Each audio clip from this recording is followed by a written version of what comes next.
Welcome to another episode of Fascination Street with me, Jimmy Pearson. And I'm Sarah.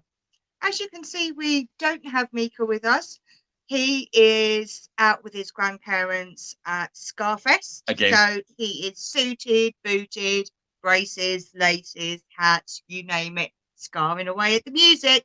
It's a hard life for a 10-year-old nowadays. Isn't it just? Party, party, party. Right, so what we'll do is because tonight we're going to kind of run a non-child friendly show. So there will be bad language. Disclaimer. Disclaimer. Yep. There will be bad language. There will be possibly smoking. And there will vaping. Definitely be vaping from our end. So if you're offended by any of the above, turn off now. 3, 2, no, really, turn off now. Right, you've been warned. From this point on, anything goes, anything can be said. And that's how we're rolling this evening. So what we were originally going to do, we were going to have one of our old school Ask Me Anything nights, because we thought Mika's not really around a great deal at the moment. So for us to do a show with guests and things like that, it might be something that he might miss out on, something that he's really interested in. So we thought we'd just run off the cuff and have an evening with our friends, just like we used to do. But then you have the moment where you're either sat in the bath, sat on a public transport, maybe on the toilet, and you have the, oh yeah, kind of moment. And it kind of came to us, why don't we have it with our friends? So not just friends of the show, other YouTube content creators, and also a couple of our moderators and long-term friends of the show, as well as friends of the family, which ultimately they've become during the time that we've been on YouTube. We've kind of always rolled like that. We've always kind of been one big family outside. Some of you guys come on, see us, brilliant, join us every week, which is really, really beautiful. But these are the people that we speak to all the time. Yeah. At least once a week anyway. Just, we tell them, watch out, don't do this, do it. But yeah, these are people that we deem family and friends and stuff like that. We've got a couple already waiting in the green room. In the green room, as it's already been called, as it's been dubbed. Yeah, the first green room of Fringe, yes. No less. And we're still waiting to hear back from another couple of people, which they're obviously stuck in traffic or not doing anything. Or yeah, so I will be constantly looking back to make sure that I haven't missed anyone. So yeah, we have a couple of people. I'm waiting for one person to accept the link, which hopefully they will do in just a moment, as I've told them that they can come on first. So hopefully they will be coming in. I've had one person not come back to me yet. So can anyone hear that fan going in the background? Because it's really, really hot in here tonight for some unknown reason, and we're trying to keep cool. Green Room needs tacos. So we've got in the chat. So we've got Davie from Expanding the Process. Hello. Sherry Aaron. Hello. Nobody can hear you yet, Davie. You're still not brought into the stream yet. So although you're talking into your mic, you're talking to yourself. It's entertaining for us. Because I can see you. We can see you. No one else can. We're in control. It's our show now, mate.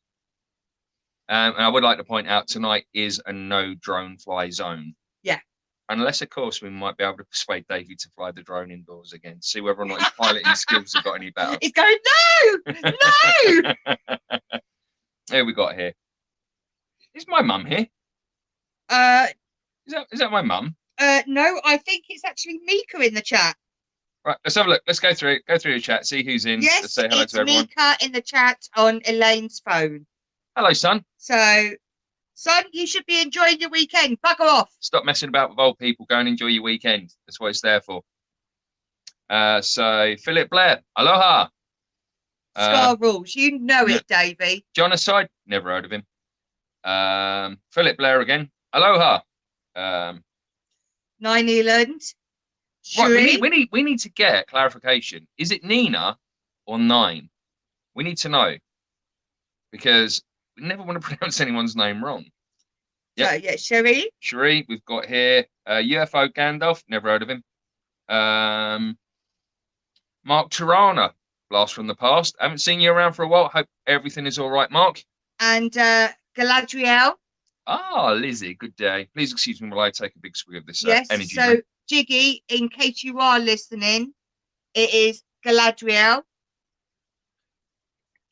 Galadriel. I'll just go Glad. Rio. Mika misses you, Sheree says. No, he doesn't. No. He's already phoned me. He's good. He's having a good time. Yeah, he's having a great time. That's nearly Welsh. Almost. Nearly Welsh. Okay. Have we got past the Welsh-Scottish thing yet, or is that still a thing? It's still a big thing, isn't it? Right. Okay. Come on, let's just roll. Shall we just roll? Let's just roll. Whoever we've got here. What the hell is going on with you people? Accept the links I send you, for God's sake. Never become YouTube hosts. Never work with kids. Never work with animals. Never do YouTube. It never works out as well as you want it to. No, never does. Okay, so we will go with our first person that came in first then. I hope you are ready, because I'm just about to bring you in. Can you put clothes back on first, please? Yes. Yes, that man there. Yes. Yes, we see you playing with your beard. It's you. It's you. It's you. Who is it? Who is it? Oh my God! It's Jonicide. It's me. Friend of the show. Friend of everyone's show. It's Jonicide. Hello. Hello. How you doing, mate? All right? Doing good. Yeah? Just chilling, doing my thing. That's a lovely necklace you're wearing there, mate. Oh, you like this one? It's a nice little conversation piece. It's nice. I like it. Right, let me get comfortable. Sophie, it's so uncomfortable. Look, they're in there now.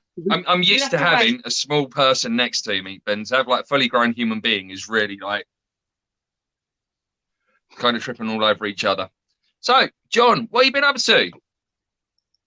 Work. Got promoted at work, so I've been working a lot, walking a lot, losing a little bit of weight. Working out okay for you? Yeah, just having fun. Got the weekend off, but I got to work the next 2 Saturdays. I hear you. Yep, I've got this weekend off. Saturday, but I'll be listening the Saturday after that, I hope. I might be able to join the chat. I don't know yet. Okay. Hang on a second. It's come out on a break. That's okay. Can we add Chuck as well? Would you mind if we added Chuck with you? Because he's come out on a break specifically to come in and chat. And he's only got 15 minutes, so just want to quickly. There he is. Chucky Boo. Dang. How's it going, John? Yeah, you're working, aren't you, Chuck? I am. I'm working at a barbecue stand here in Texas.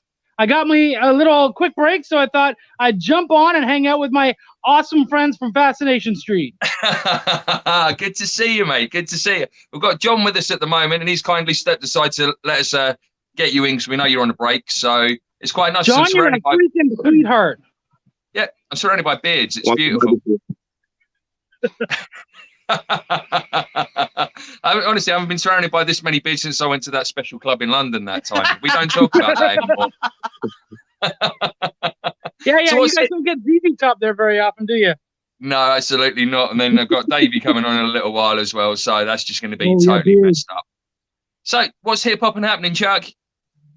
Man, everything actually. I got a show next weekend. This weekend is my 20th anniversary with my wife. So in about 2 hours. Thank you. We're going away. I have no idea where she's taking me, so I'm super excited and wondering what the heck's going on. I've got multiple books on Kickstarter right now. We have Dulce, which I believe your fans will be all about. That's all about the mysteries and the conspiracies that go on below the Dulce Archuleta in New Mexico. And then I have The Advocator, which has a piece from Belial in it. Right. Yeah. The Dulce, is that Eric? That is Eric. Eric Cockrell's comic. Yeah. Yeah. No, fantastic. Because I've noticed there's a few bits and pieces going about, and you seem to be quite a busy guy right about now. I do try. It's not sort of like comics. You're doing this, you're doing that, and I did notice that you were going away for because Sarah said you was coming on, and I was like, well, hang on a second, isn't he away this weekend for the wedding anniversary? But like 20 years, dude. I can always find some room to fit you guys in. Oh, love you too, chap. I don't know if you guys knew this, but when you guys sent me one of your stickers, I put it on the back of my laptop.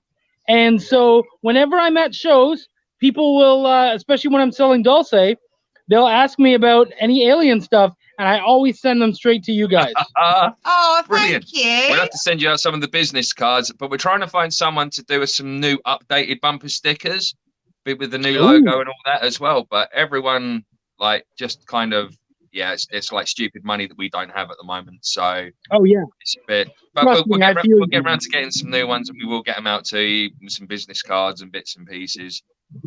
How's it going, man? They're closed. Sorry, dude. Why are they closed on Saturday? That's no, all right. We're good. Sorry, spin them around. Get them on. Let them know they're live on YouTube in England and they're going out to like loads of people. That would really freak them out. They're good. They were just hoping for some pizza. And I don't sell that, so. No pizza. Next door, please. Yeah, there's a pizza place next door, but they shut down because they have a wedding. So much stuff going on for everybody right now. Oh, right. Bless you. So what do you have? Barbecue. So we sell brisket, pulled pork, and sausage. Mate, I'm all about pulling pork.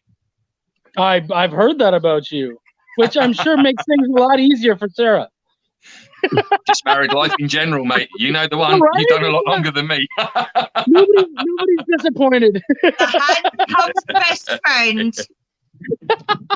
Hand like this, I should play poker, mate. But yeah, man, everything's been really good. No, it's good to hear, Chuck, because like we haven't seen each other for a bit, and like hoping to catch up with Sabrina soon as well, because it just you guys everyone's just been so busy and so many things going on. It's hard to keep in touch all the time.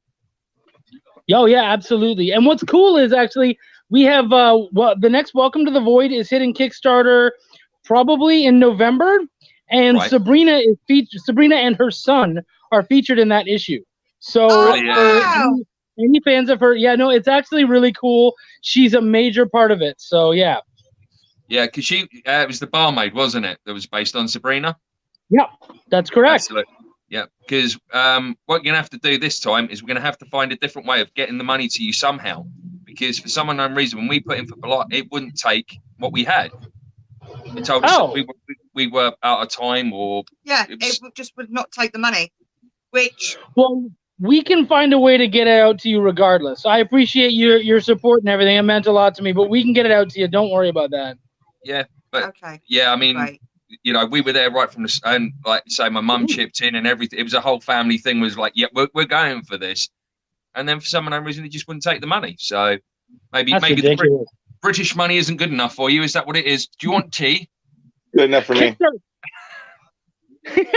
Kickstarter's angry about Brexit. Yeah, mate. Everyone is angry about Brexit. What is that all about? It's like nothing more than fear porn. I get it from people all the time when I'm like on the ship going to France. They're like, so, what do you think about Brexit? What do I think about Brexit? I think it's crap. It's fear porn. No one knows what's going to happen. It's. And so many people, honestly, Chuck, is sort of like held up over it. Even there's like full-blown arguments over Brexit. I mean, surely it's more important things in the world to be worried about than Brexit, right? It feels like an idea that was kind of just, made to play on a certain demographic, and then when it happened, they went, "Oh crap! Now we actually have to do this. How do we even make this happen?" They weren't expecting the country to actually go against them and say, we want out. It was a protest vote. It was a protest vote by the British government. Yeah. Sadly, it was over the wrong thing. And that's it. And now, 17.4 million people voted for it. But yet they still don't want it. So they want to kind of throw it about so no one gets it full stop. Wow, that's insane.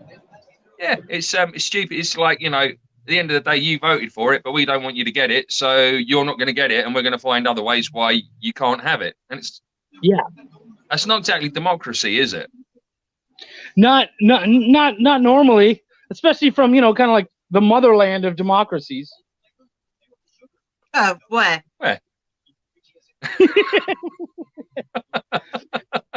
Well, or monarchies, whatever. Yeah, monarchies. That's more like it. Monocles. Yeah. There you go. I've just come up with a new character for you, Monocles. Dude, I'm interested. And they'll have a monocle. That's the one. Yeah. Do not pass go. Do not collect $200. Yep, they've got to have an English accent in the monocle. Oh. Ooh, yeah. You know what? It'll be a cyclops with a monocle. Yes. Yeah.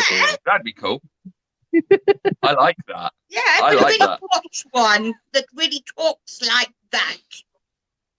His name will be Monocles Pearson. Oh. Yeah, I like that. We got someone else there.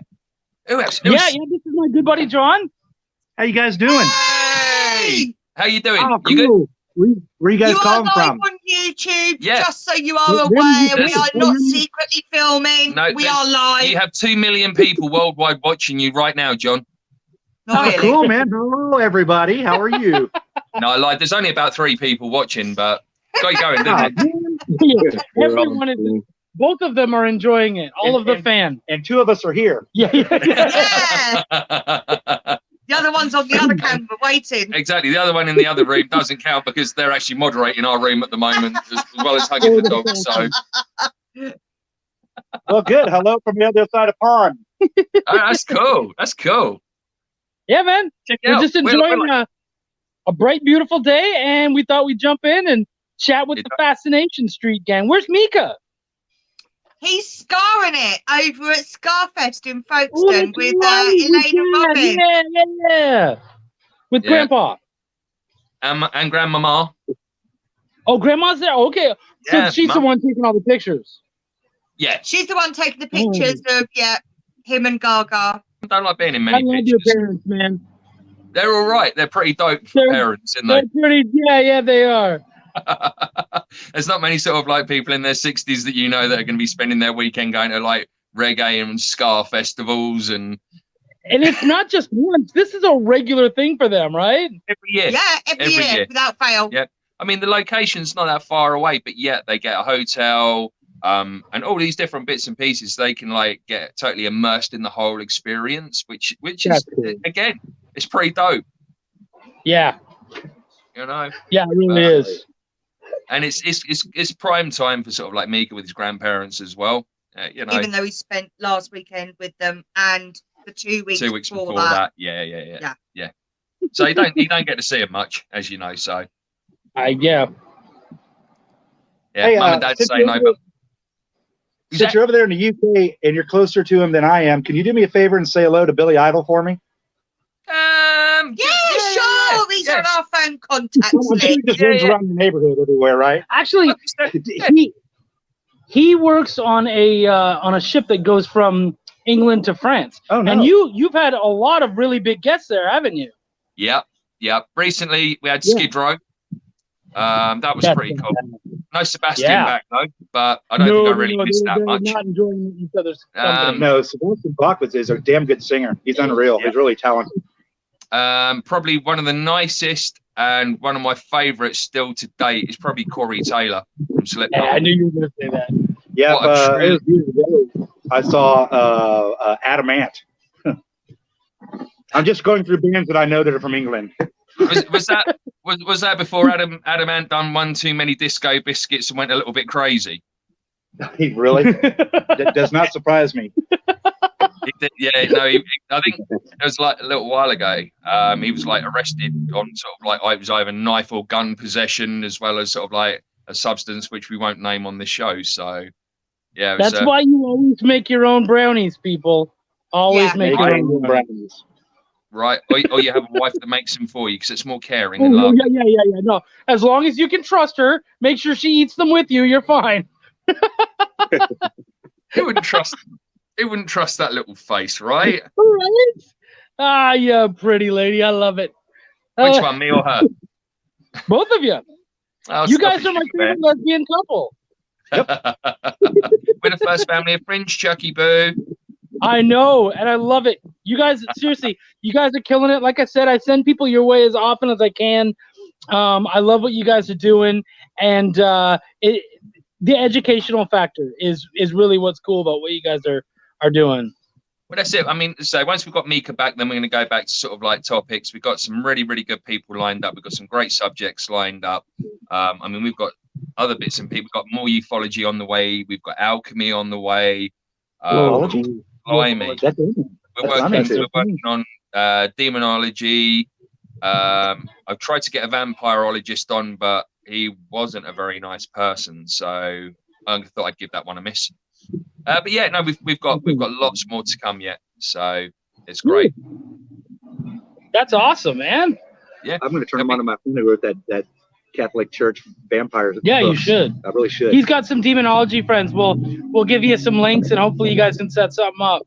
That'd be He's a really cool brilliant. I have some of that myself in making Belial. I had to meet some very interesting characters in order to actually find some really neat stuff about demonology and all that sort of stuff. There really is some interesting stuff out there. I mean, some of the stuff that I've seen, again, you know, you do find your occasional Fruit Loop within looking for this kind of information. But again, some of the wealth of knowledge out there and other bits and pieces is truly shocking. And again, same as everyone else, you're still trying to get to the truth. You're still trying to find out what's real and what isn't real. And there are so many different kind of forces around us that we still don't understand. And until then, then maybe not necessarily all the ancestors and all the old stuff was really wrong. I think it is. Yeah. No, I think that's I totally that's know the it cool is. thing. All the really weird stuff. I remember I think it was Esoterica where they did one on giants. Yeah. And dude, all that stuff is so interesting to check out and see and learn about, because even if you don't believe in it, there's some stuff that can be gleaned and turned into theory and whatnot. So yeah.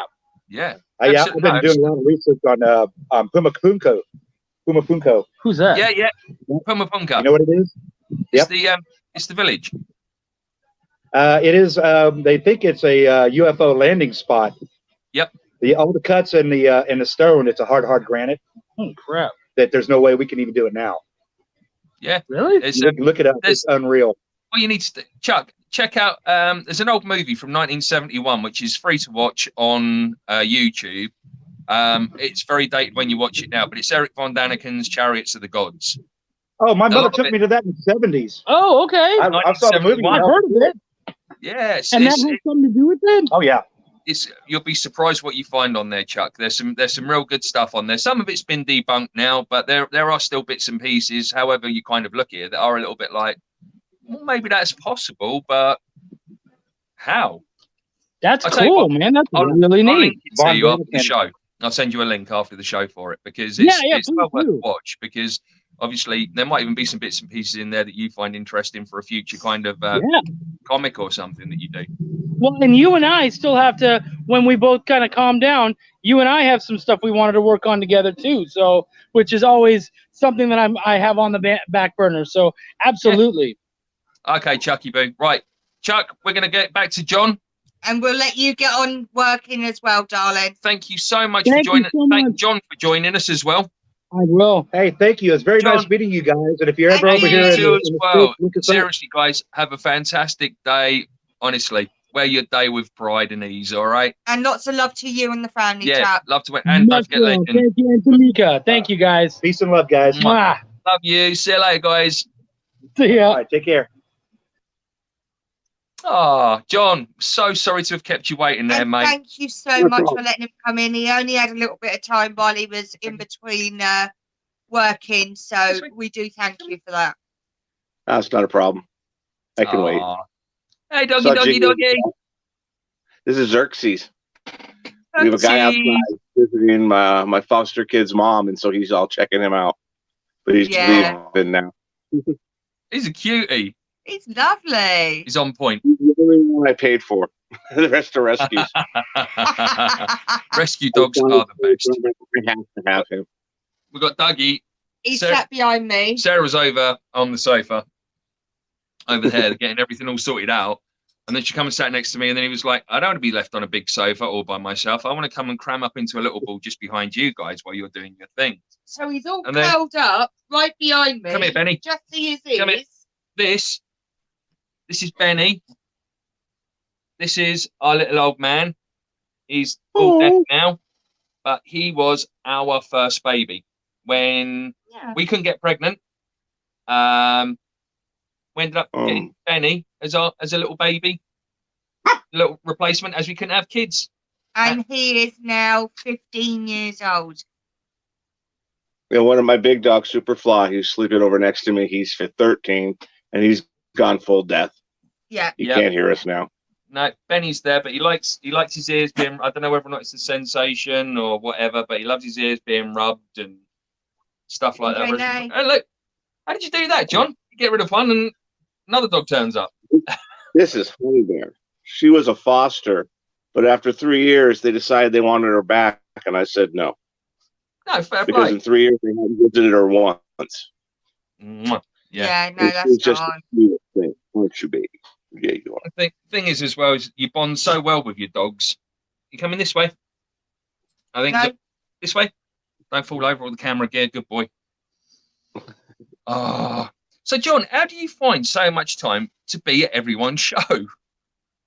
I was only working part-time, and I just got a raise or a promotion, so now I'm working full-time. And I watch on my phone a lot. Because obviously none of us ever take our phones into the workplace with us, do we? Oh, no. Now I'm a patroller now, so now I get parking tickets instead of just changing the meters and taking care of that. And I listen to a lot of podcasts, and then if anything on YouTube comes up I want to watch, I just listen to it. Yeah. Walk around with the headphones in, occasionally saying hi in the chat. I did the other one. The thing is, obviously, like, the time difference is a real killer. And when I was on the early turn, getting up for like a show at sort of like 3 a.m. or 4 a.m. wasn't a problem at all. And you know, a lot of the guys over in the States go live like 2, 3, 4 a.m. our time. So like for me, like here for me at 5, just when I'm getting home from work. So like on Thursdays, I'm home by 5, so I get to catch Paranormal Hood.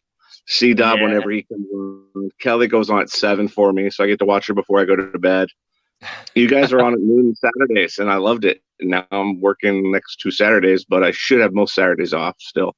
They just want me to know how to do Saturdays. Yeah. As I say, I mean, like for me, I have this weekend off, but then I don't know. Chances are I may be working the next 3-4 weekends in a row, because every Saturday I try and just get home as quick as I can from France. And how long is your commute, the trip over and back? How long does that take?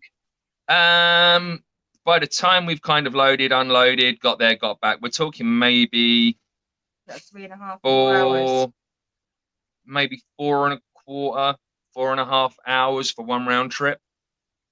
Okay. Because I take the ferry to Seattle, and that's an hour. Yeah, I mean, it's only like 21 miles across. But because it's like the busiest shipping lane in the world, you've got to kind of circumnavigate other kind of vessels. And again, we're prone to getting like high winds and anything kick up out of like nothing at all in no time at all. It's really, really weird. I think pretty smooth. We've had some bad, storms when I've been on there, but mostly it's just been smooth. Yeah, I mean, I've been out in sort of like worse storms. Oh, sorry, mate. Had the breakdown on this. Had the ferry. A guy committed a felony. Ferry had to turn around and go back to Seattle. That was a fun night. And I go to the Seahawks games, and that ferry gets full. And ours hold, I think, about 2,000. And on the Seahawks games, on the Sundays for Seahawks, it's full. Other than that, it's about half.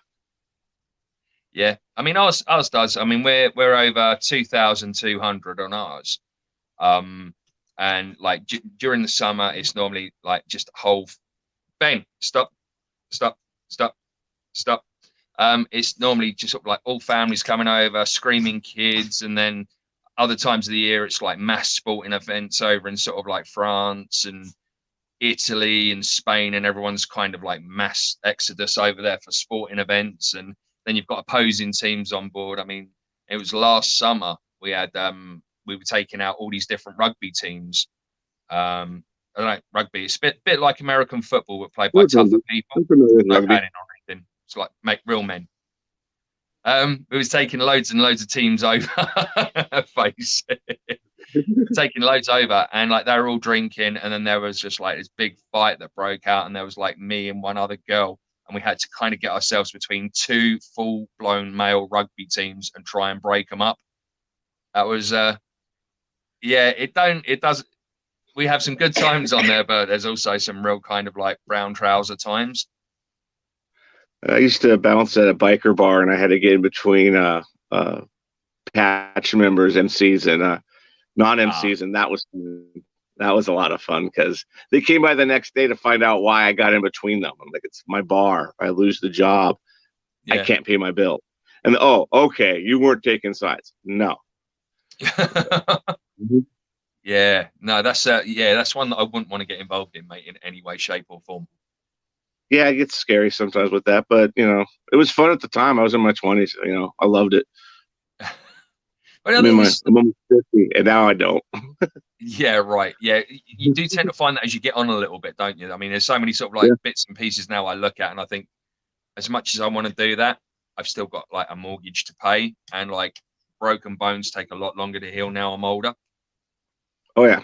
As I was kind so of. I didn't drink as much as in my 20s. I was a drinker, and besides being off meth for 17 years, I drank a lot. And in my 30s, I got clean off meth, and I went out and drank with a friend of mine, and I was hungover 3 days. And since I've been with my wife, she's seen me drunk 3 times: my bachelor party, Vegas, and one of my birthdays. It's acceptable times. Yeah, I don't like to drink that much anymore. I like to enjoy. I'd rather smoke. Yeah, absolutely. I mean, like for me, if I wasn't merchant navy, then I'd smoke, but I don't drink. I don't do anything else. And that, I mean, I had the same problem years and years and years ago. I used to really love my weekends and everything else that used to come with the weekends. But as soon as I became a dad, that was it. Everything stopped. I came sober. I took myself off every kind of chemical and anything else that was illegal, all alcohol. Mika has never seen me drink a beer. He's never seen me smoke a cigarette. He's never seen anything like that. And like when I got around to vaping CBD oil, I explained to him, I said, look, Daddy really suffers with like excruciating back pain. I said, if there's this little one thing that might help with Daddy's pain, are you cool with it? And that was a no-brainer for him. He was like, Dad, if it's going to help, then fine. So I mean, that's the only reason that I vape. Otherwise, I wouldn't do anything, 2012, I got my medical license before it was legal in Washington State. And I told my wife and my kids, listen, I'm going to start smoking again. I'll smoke in the bedroom. I'll smoke away from you. The kids don't care that I smoke. They think it's funny because I make horrible dad jokes. My wife, because of me I got her license, and it's really helped her with a lot of her pains, and her health issues. My daughter, who's 22, can't stand the smell, won't have anything to do with it. But my boys, my foster son's gets really bad migraines every now and then. He's had like 2. And I'm like, here, eat this half a candy. If in half an hour, if you don't feel better, eat the other half. And in a half hour, I went to check on him. He was asleep. And 2 hours later, he says, wow, that worked. And he was in tears. He was crying. It was breaking my heart. I'm like, here, try this. This will help. Yeah. And but he hasn't had one since, but he gets them every now and then. And these are really bad. I get migraines too. And I've known when I get a migraine, I hit my CBD weed, or I eat half an edible candy, little chewables, and I'm better within 2-3 hours. Yeah, I mean, I would be so much more better if I could smoke weed. I would be so much better because, like, for me, I've tried it when I've been like doubled over in pain, but I go and see a doctor, and all I get is tramadol, diazepam, morphine, and stuff. I don't need to take that because eventually, what's going to end up happening is my liver and kidneys are going to end up failing. Yeah. Through years and years of addiction to it. Exactly. So, the opiate crisis in America really is no joke. I'm sure it's the same in England. I've got a buddy back 10 years ago. got put on oxys, and became a full-blown heroin addict within 3 years. Yeah. And luckily he's off heroin now, but now he's drinking so much because he switched from one to another and won't listen to anybody because beer is legal. Yeah. And I'm like, just smoke weed, man. Just smoke weed. It's legal too. And he's just like, oh, I like my beer. You know, you can't tell him. And I've cut him out. I've cut him off my life because it's like, you're an addict. I can't trust you now. Yeah. And there's no, even if you do get off heroin, it's never a you're never off it. You never. It's because it's still going to end up destroying you long term inside anyway. I have a family member who's a recovering heroin addict, and he explained how he for 30 years was just maintained. He just maintained. He'd do once every 2 weeks, once a month, but then he had something happen, and within like a week he was full blown back into it. Ended up losing his house. But that also, I lost my house. Oh, what am I doing? Got clean. And he's been off it. And I'm thinking he's close to his 20 or 25 years now, somewhere in there. And he's doing fine. But he knows he can't. He got hurt his back and they want something. He was like, no, I'm a heroin addict. I can't do that. And they gave him a Tamarol or whatever the non-narcotic one was. And he was still scared to take it. He only took it when he had to. Yeah. And that's what I mean. We need to have more kind of studies. Like, I mean, this site, your site's pretty covered now with like the whole sort of like weed situation, whether it be recreational, medicinal stuff like that. But I really think it's about time kind of the UK got with it as well. Yeah. Oh, absolutely. I agree. I think we need to take it off the federal industry here. Yeah, absolutely. Like we say, liver, kidneys, and all that going. And like yourself, Sarah's severely disabled with chronic pain syndrome. Our list of medication is as long as your arm. Same with me. I could claim disability in the UK if I wanted to, but why should I? I can still work. I'm good to work. That's the last little bit of independence that I've got. And once I start sort of like saying, okay, well, I'm disabled, and then start labeling myself, and then you're kind of there, in you. You just need to keep going, keep doing what you do. And that's it. Plus, you're doing someone in your life, the Mika, that hey, you still, just because I'm hurt doesn't mean I can't do things. Exactly. I can't go out. That's it. And he's got that from both of us. Because like both Sarah and I are both extremely stubborn when it comes to pain. Really are. We won't let it get to us. And like it's been days like me and him have been out. We've been out hiking or whatever, and I've had to stop halfway up a hill and. He's seen crying my eyeballs out because I'm in that much pain. He's like, let's go home. And I'm like, no, we're going on. We're going to do it. We're going to carry on. We're going to do this. We're going to do that. And, it's, it kind of gives them not something to aspire to if you want, but they realize that you can make your way through a pain barrier. But sometimes that pain barrier can't be broken. No, you hit it and it's just like hitting a wall and you can't go any further. Yeah. I'm really lucky. I'm in a lot of pain, but I do have shoulder issues and my knees hurt, my ankles hurt.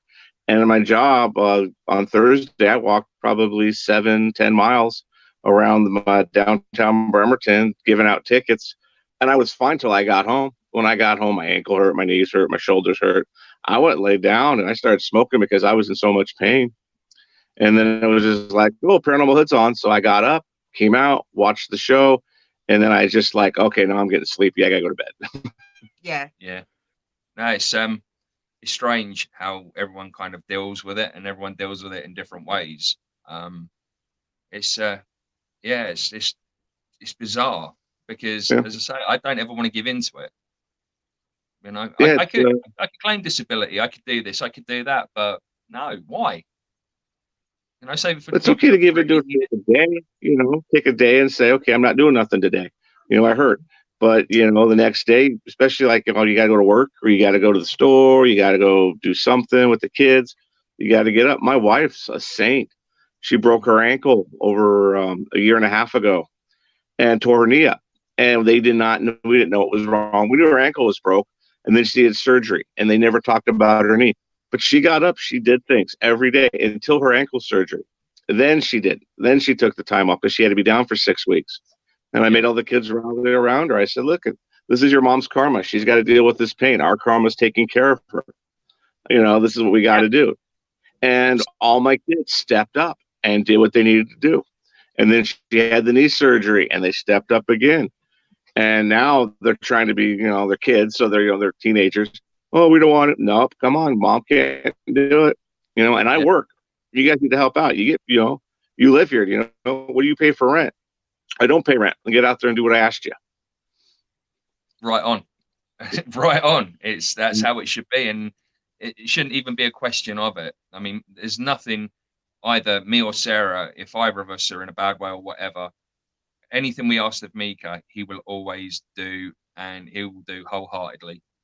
The girl, you ask her to do anything, she's there. The boys, they have to be reminded because they're playing video games or watching someone else play video games, which I still about that. But it's funny.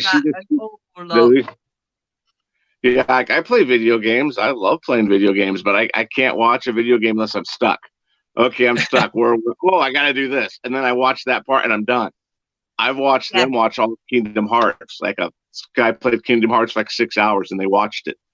Yeah, check. What are you guys doing? Playing and watching at the same time. So he has his phone going, watching someone else play a game that's different to what he's playing. Then I have him laid on the sofa playing video games too. And they wonder why I sleep while watching it. I can't stand him. I was playing video games last night, and I started falling asleep during a fight sequence, and I go, "Oh, I'm losing," and then I'd win, and I fell back to sleep, and I woke back up. Wait, I got to stop. I get to 4:30 in the morning every day, so if I'm up past 10, that's late to me. Yeah, especially if I'm in my own bed playing video games. It was like 10:15. I'm just turned it off, went to bed. You see, that's I mean, I've got an Xbox in the bedroom, but I'm not allowed to play it, so. And I think that's probably good. Everything in the bedroom. It's where I watch my Netflix. I watch Vudu. I watch Amazon. Yeah.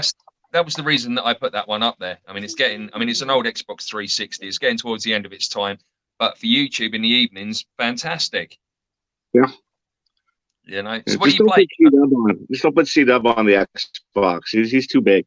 It's scary, isn't it? Kelly goes on the Xbox. Yeah. Yeah, Mika he's fantastic. At the moment he's going through Assassin's Unity, the one that was Unity. Is it Unity? The one in London? I don't know if Unity's in London. I like the Black Flag. That was Unity's France. I liked Assassin's Creed Black Flag where you're a pirate. That was the only one I really got into. Syndicate. Okay. That one's really cool. I'm playing Assassin's Origins, going through Egypt. That is awesome. Really, really good. Black Flag is still my favorite. Black Flag's my favorite. But a lot of the time, I do driving simulators, race driving simulators. RPGs. I'm replaying Fable 3 right now.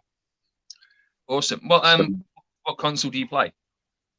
Xbox One. Right, you'll have to send me your gamer tag, and I'll hit you up on there, and we can have a chat on that when you're gaming or I'm about or anything. So you can actually be like real people off of YouTube. Who knew they existed? I know. Alfie Solomon, who lives up about 3 or 4 towns away from me, and I'm trying to see if he wants to go see a band called Moss Generator in October in Bremerton. They're a stoner rock group, but I've known the lead singer, guitar player since '86. And they're really good. They're one of my favorite bands. So hopefully you can do that. I was on Slipknot just before the show, so I felt quite good to go. But it was old school Slipknot, none of the new stuff. Although the new album is amazing. Yeah. I'm a big Slayer fan. I'm big into Downs. Phil's one's my favorite probably band right now. And then a huge source Down. It's Philip from Pantera, Pepper from COC. Yeah. They got 4 albums out. The first album is my Desert Island album. And when you're on a desert island with only one album, Downs and Nola, hands down. I can listen to that every time I listen to that. There's new things I find. I've been listening to that came out in '95, and I've had 3 copies. I had 2 stolen, and I've got a 3rd one. I've got it downloaded on all my vehicles. I've got it. I got it on Spotify downloaded now. Don't want to buy that ever again. But it's just one of the best albums. I think they're one of the best bands. Yeah, I mean, I've still got the best of Pantera because obviously been around in the Pantera days. Loved it. I've still got Cowboys from Hell somewhere on original CD that's never been stolen. All my CDs got stolen about 2000. Yeah, I've lost a lot along the way, but there again, I've also sort of like played so many death now that like I've had to start rebuilding. I mean, what have I done over there? I've had to rebuild all my Guns N' Roses because I've played those to death. My whole Duff McKagan collection. I did get the brand new Duff McKagan album that he done with Shooter Jennings. I don't know if you've heard it or not. Oh, I love Shooter Jennings. I just heard him about 2000. His album, The Wolf, is probably one of the best albums. I mean, that guy is so talented. I haven't heard the Duff McKagan Shooter yet, though. I need to get into that. Yeah, it's his new album, and it's called Tenderness. And I had a copy of it delivered, and within 24 hours, Mika had stolen it. Mika goes to bed listening to that album every single night. So then Shooter, my sister, she's into country music, and she's like, you should hear this guy, Shooter Jennings. He's Waylon Jennings' son. I'm like, all right, and she played it. I'm like, wow, this is really good. Yeah, and so and I got back to old school country because of that. I listen to the Highwaymen all the time. It's one of my road trip things. I put them on. Last time what he said, all we listened to was the Highwaymen all the way there. You've got to jot me down some of these bands that I've got to check out. Well, Highwaymen's Johnny Cash, Chris Christopherson, Waylon Jennings, and Willie Nelson. Oh, right. Yeah. It's the country supergroup. And, and then the song "The Highwaymen" is probably is a really great song. But you put it on like Pandora, and it just plays all those guys. It's those four guys, pretty much that. And then all of a sudden you hear Leonard Skinner, or what's the guy's name? Johnny Paycheck was one that came on. Yeah. I love a bit of Leonard Skinner as well. I love CCR. I honestly love Creedence. Not because I'm a big Lebowski fan. I was into Creedence way before that. I remember it when I was little. My mum was kind of into it. And Clearance Clearwater Revisited used to play about once every 6 months. And I think it was the guitar player or the bass player. It was the only original member. But they would just do he had the rights to do it. John Fogerty gave it to him. So you can do that, the Revisited. And I think they brought Creedence back for a little bit, but I'm not sure. I don't know whether or not it's still available, but I know it used to be on YouTube. But it was John Fogerty's set from Glastonbury, probably about 10 years ago, maybe a little bit before that, maybe just after. They used to be on YouTube, and that is by far one of the coolest sets ever. Honestly, it's all the best Creedence in that. It's just a perfectly good feel good set. It really is. Because we try and we go back over and I've got a big collection of like concerts on DVD. Because we like that in the evening, just to sit down if we're bored, put on a concert that we haven't seen for a long time. I think the other day we watched The Cure from Glastonbury this year. There's a really good copy of that on YouTube. And then I think it was the day before that, or in fact it might have even been the same day in the afternoon. We've done the Foo Fighters 2017 at Glastonbury, and that was amazing. Yeah, I saw the Foo Fighters when they did the acoustic tour, and Pat Smear came back. Yeah, I remember I went to go with that friend of mine. That was like really good because I was like, he's like, yeah, I got an extra ticket. Do you want to go? Yeah, I can make it. And I just ended up going, just on the spur of the moment. I think if no one's ever been to a Foo Fighters gig, they have to go at least once.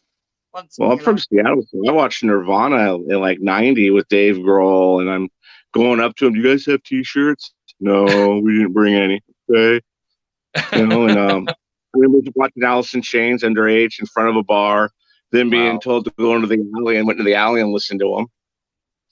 Yeah. Pearl Jam when they were Mookie Baylock, walking by a bar and hearing them play, and they sucked. And we're like, oh man, this band sucks.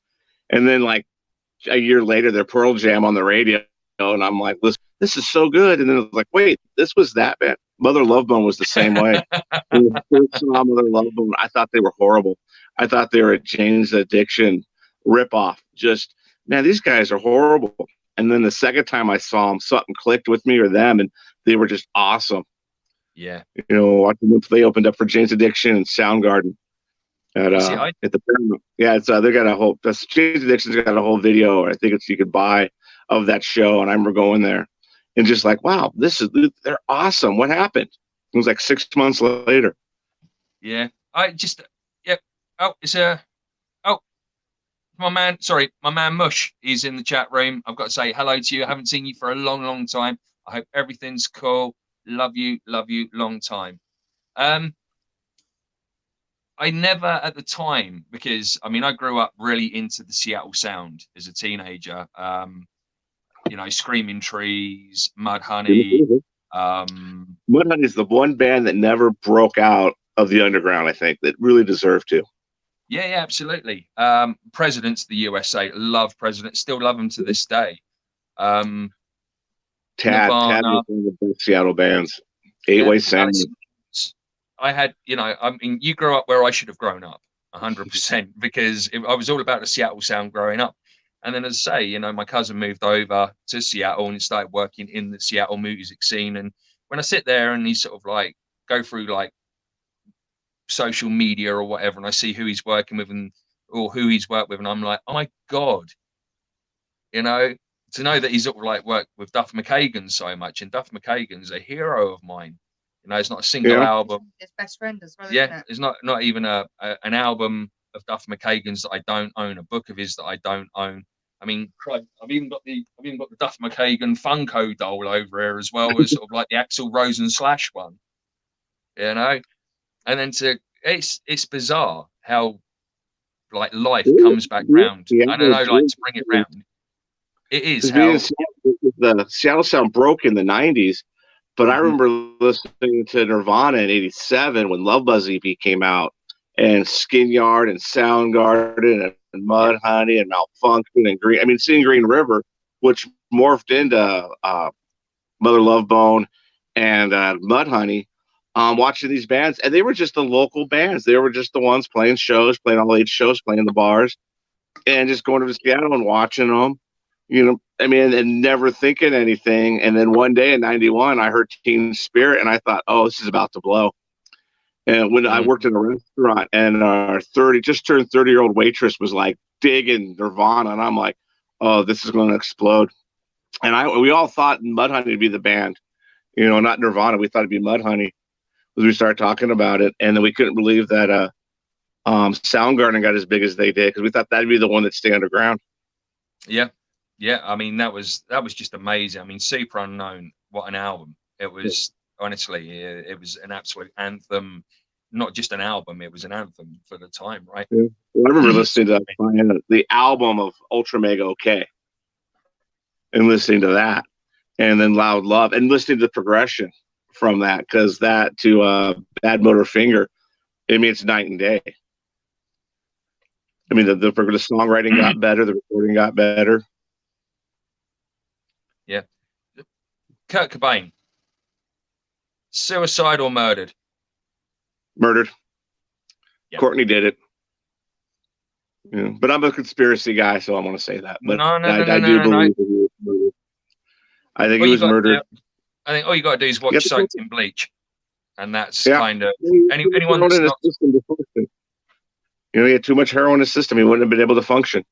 Exactly. Exactly. Because I've just got a copy of that delivered, and I haven't watched it since it first came out. And I think anyone that thinks otherwise, I think they seriously need to watch Soaked in Bleach, because it's Chris Cornell was murdered too. I think Chester Benningfield was murdered. Yep. I just think it doesn't make sense. And I know people that are close to Cornell's family, and they don't think it was suicide. But I can't say for sure, because it's hearsay. But yeah, no, there was too much coincidence, too quick, and it would have like for Bennington and Cornell and that, everyone knew how close they were, and for one to kind of go of alleged grief, if you like, perfect timing, perfect crime. Yeah. But yeah, I mean, Kurt's always one that's always resonated with me. But there was rumors that Kurt Cobain was having an affair with the bassist of Hole, and she died of a heroin overdose 2 years after him. Yep. Now, I don't know. I mean, that just sounds kind of fishy. I mean, Courtney Love's dad worked with MK Ultra. When you see that soaked in bleach and it has the interview with sort of like the head of the Seattle Police Department, and he's saying, look, if I was in charge now, I'd reopen that case. Surely alarm bells need to be ringed. Let's put it out there to the chat room. They wouldn't let him, anyone in the chat room that follows the Kurt Cobain conspiracy, was it suicide or was he murdered? I'd like to know from you guys. Me and John at the moment, it's us two versus you lot on murder. But yeah, that soaked in blood. I don't know whether or not that's still available in its entirety on YouTube, but that's where I first watched it. It was, as I say, just after it first came out. And I couldn't think of any more compelling evidence from the PI that kind of traced it to the handwriting in the bag to... Davie says suicide. Oh, Davie's Welsh. He doesn't understand, it's okay. Right, I'm going to bring Davie on now. Right, Davie. Davie, here you come. Come defend yourself. There you go. Come and defend yourself, Davie Alexander. What's that all about? He's muted. What's going on? I said, does this face look Welsh? Well, the face fits. Right, come on. What's your basis for Kurt Cobain being murdered then? John, do you want to go first? Yeah, the heroin in his system was too much for him to be able to function. And there's a guy that actually said that Kurt Cobain or Courtney Love offered him money. I think it was 3 months or 6 months before to kill him. Wow. But I go with the heroin where the body was in his little side room. There was no way. There's not enough room for him to get the shotgun all the way down. There's the soaked in bleach has it. So I don't know I'm not a follower of the conspiracy. Can I say first, Jonicide? What a fucking pleasure it is to see you in camera, man. How you doing? Thank you. We actually broke Jonicide's cherry, didn't we, John? We broke your cherry. Or I did.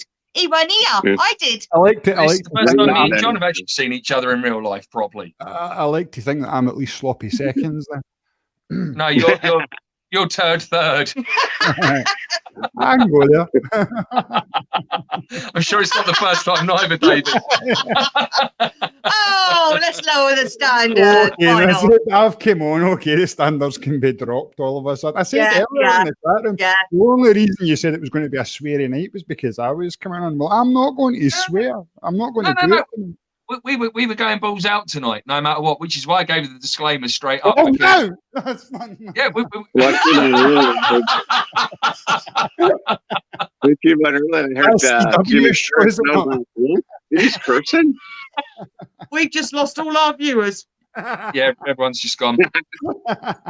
and four of us from magnifying glass. Yeah. Right, I find it kind of interesting, but I look at it, and I'm a big Doors fan. Yeah, I kind of grew up. It stuck with me as a kid. So I see the Cobain thing, the Kurt Cobain things being slightly relative to John Morrison, and I'm pretty sure. I don't fascinate on the death of John Morrison or get into the conspiracy theory of it. I think John Morrison he just took too much acid and went too far tripping. And there's kind of a part of me, the creative side of me, there's a part of me that wants to think that these guys did take the ultimate trip. They were the ultimate in creativity. That Kurt Cobain for his music, John for his music as well. And I imagine Morrison, taking that acid and walking off into the desert. That's been an inspiration of mine since I was like 18-year-old. One of the only reasons that I want to go to America, seriously, hand in heart, one of the only reasons that I want to go to America is so I can drop acid and walk into the desert alone, because I want that experience. And that comes from listening to the Doors back when I was a teenager, yeah.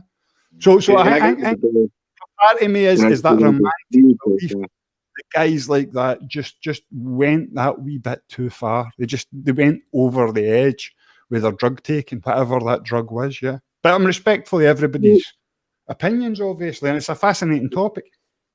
So, Davey, have you heard the theory that Jim Morrison faked his death and that he is actually, I don't know if he's still alive, but he was a cattle rancher in Eastern Oregon. Yeah. And I saw a picture where they did the dots and they put over this cattle rancher and Jim Morrison and it lined up. But the keyboardist, Ray Manzarek, was still alive, and he said he didn't believe it because he says he can't see Jim never contacting him again. Did they not go into Hollywood and assume the name Val Kilmer?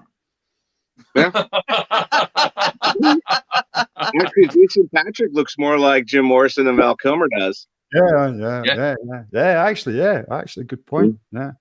I hadn't heard that he'd went off into the West to be a rancher or Jonicide, but that's an absolutely beautiful story as well. You know, to think this guy that, you know, he took the pressure, he seen the pain, he done the drugs, he wrote the music, he told the story, and then decided, fuck it.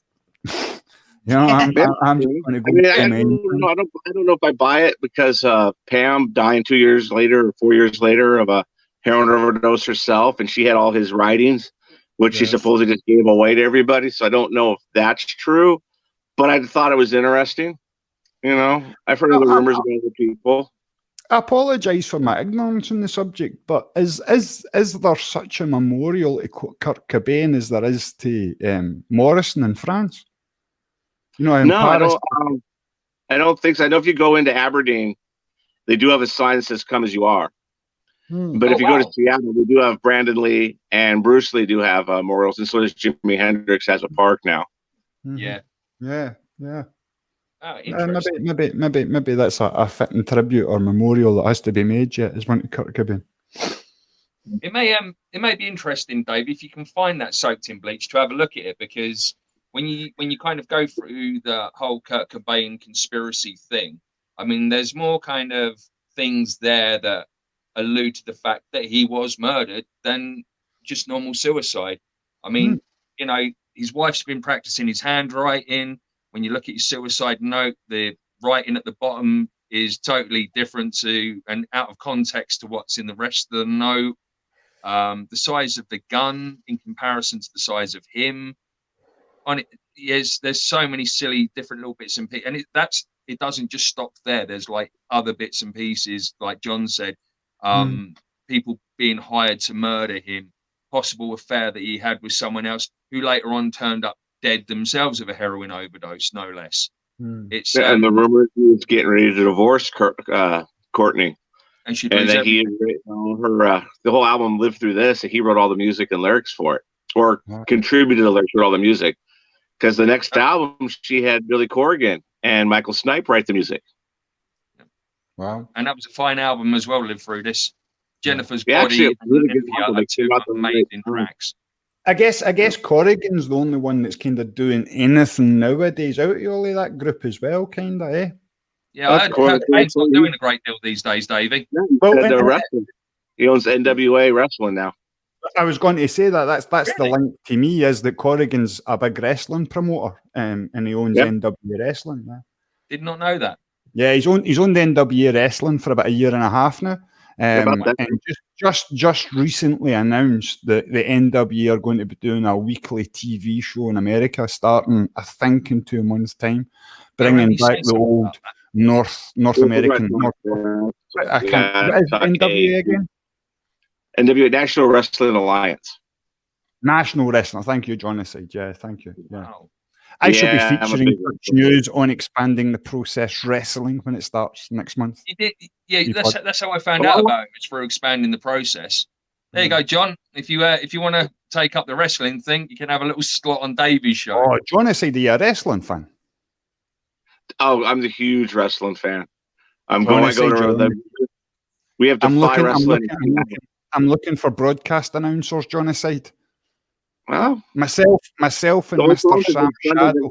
Games, so it'd be every other Sunday for me for a while. That sounds good, man. Myself and Sam Shadow are putting together a few wee shows called Expanding the Process Wrestling, and it's going to be when the AEW show starts on October the 4th. So we're going to do a review show of all the wrestling that's on that week, pick our favourite matches, and then do commentary over the top of the matches. You'd be leave you more to than welcome. for a bit, Sarah. Let's go. Let's leave him to it. Take a chill, pal. We've got that. I'm a huge wrestling fan. I go to Defy. I've met Uncensored. I've met tons of those. Joey Janela. He's actually, I'm going to see him in 2 weeks. He'll be back. I'm a huge wrestling nerd. I got Ring of Honor, New Japan, AEW, National Wrestling, of course, WWE. You're perfect, man. You're perfect. But we'll need to get in contact in the background and sort something out. You know, one of the things... You're actually both on Twitter at the moment, so you can actually hit each other up on Twitter. John is actually Jonicide, obviously. And I'm sure we're connected up already on Twitter and stuff like that. Each other. One of the things go through though. Yeah, I'm really bad at replying. John, I say these guys will tell you. Yeah. We've only been trying to contact him all week. I'm Twitter. here. Hiya. WhatsApp. One of the most interesting things that's come out about the wrestling stuff. And I didn't even mean to turn the show around, Jimmy, but you were talking. Seriously, this is what tonight's about, mate. This is like a Saturday chill. Kind of what we've been talking about in the Sunday chill and sort of promoting the idea of doing a wrestling show to see if there was any people out there interested. One of the things that's came out is a lot of older people are coming back to us with their memories of wrestling in the 50s and the 60s and the 70s. Yeah.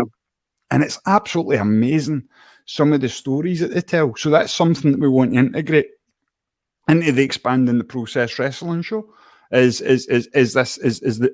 what's the difference now between, you know, wrestling back in the day when the front row was full of grannies with handbags beating up wrestlers, you know? Real men in steroids. Yeah, to now when it's all kids in the front row wearing t-shirts. Wrestlers in them. One of the funny things to me is this one guy, he used to be called the Almighty Sheik. He's a former NWA champion. He goes by Joseph Samuel now. Yeah. And he was talking about wrestling in Puerto Rico. And he goes, you got to be careful, you know, because they will try to hit you with batteries. They'll knife you coming out to the ring. That's where Bruiser Brody was murdered. Yeah. And I'm like, really? He's like, yeah. He loves wrestling there. He doesn't like going to or from the ring there. I have just watched that Bruiser Brody documentary on Vice, The Dark Side of Wrestling. That's a really good documentary. Very cool.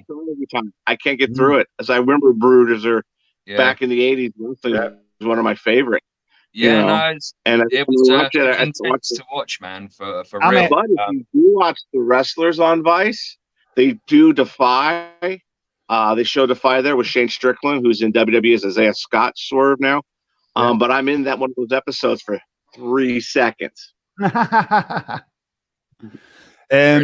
WWF pay-per-view, the very first UK pay-per-view, WWF as it was then, Insurrection.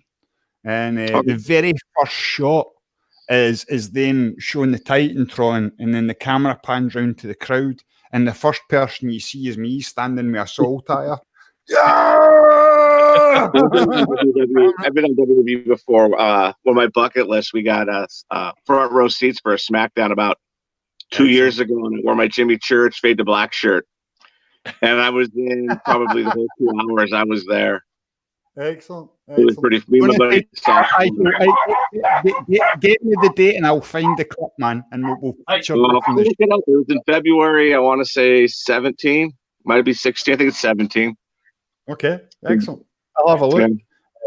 I had the honour of when I started off on Twitter years ago. The only thing that I ever used Twitter for was wrestling stuff, and I used to kind of write a wrestling column.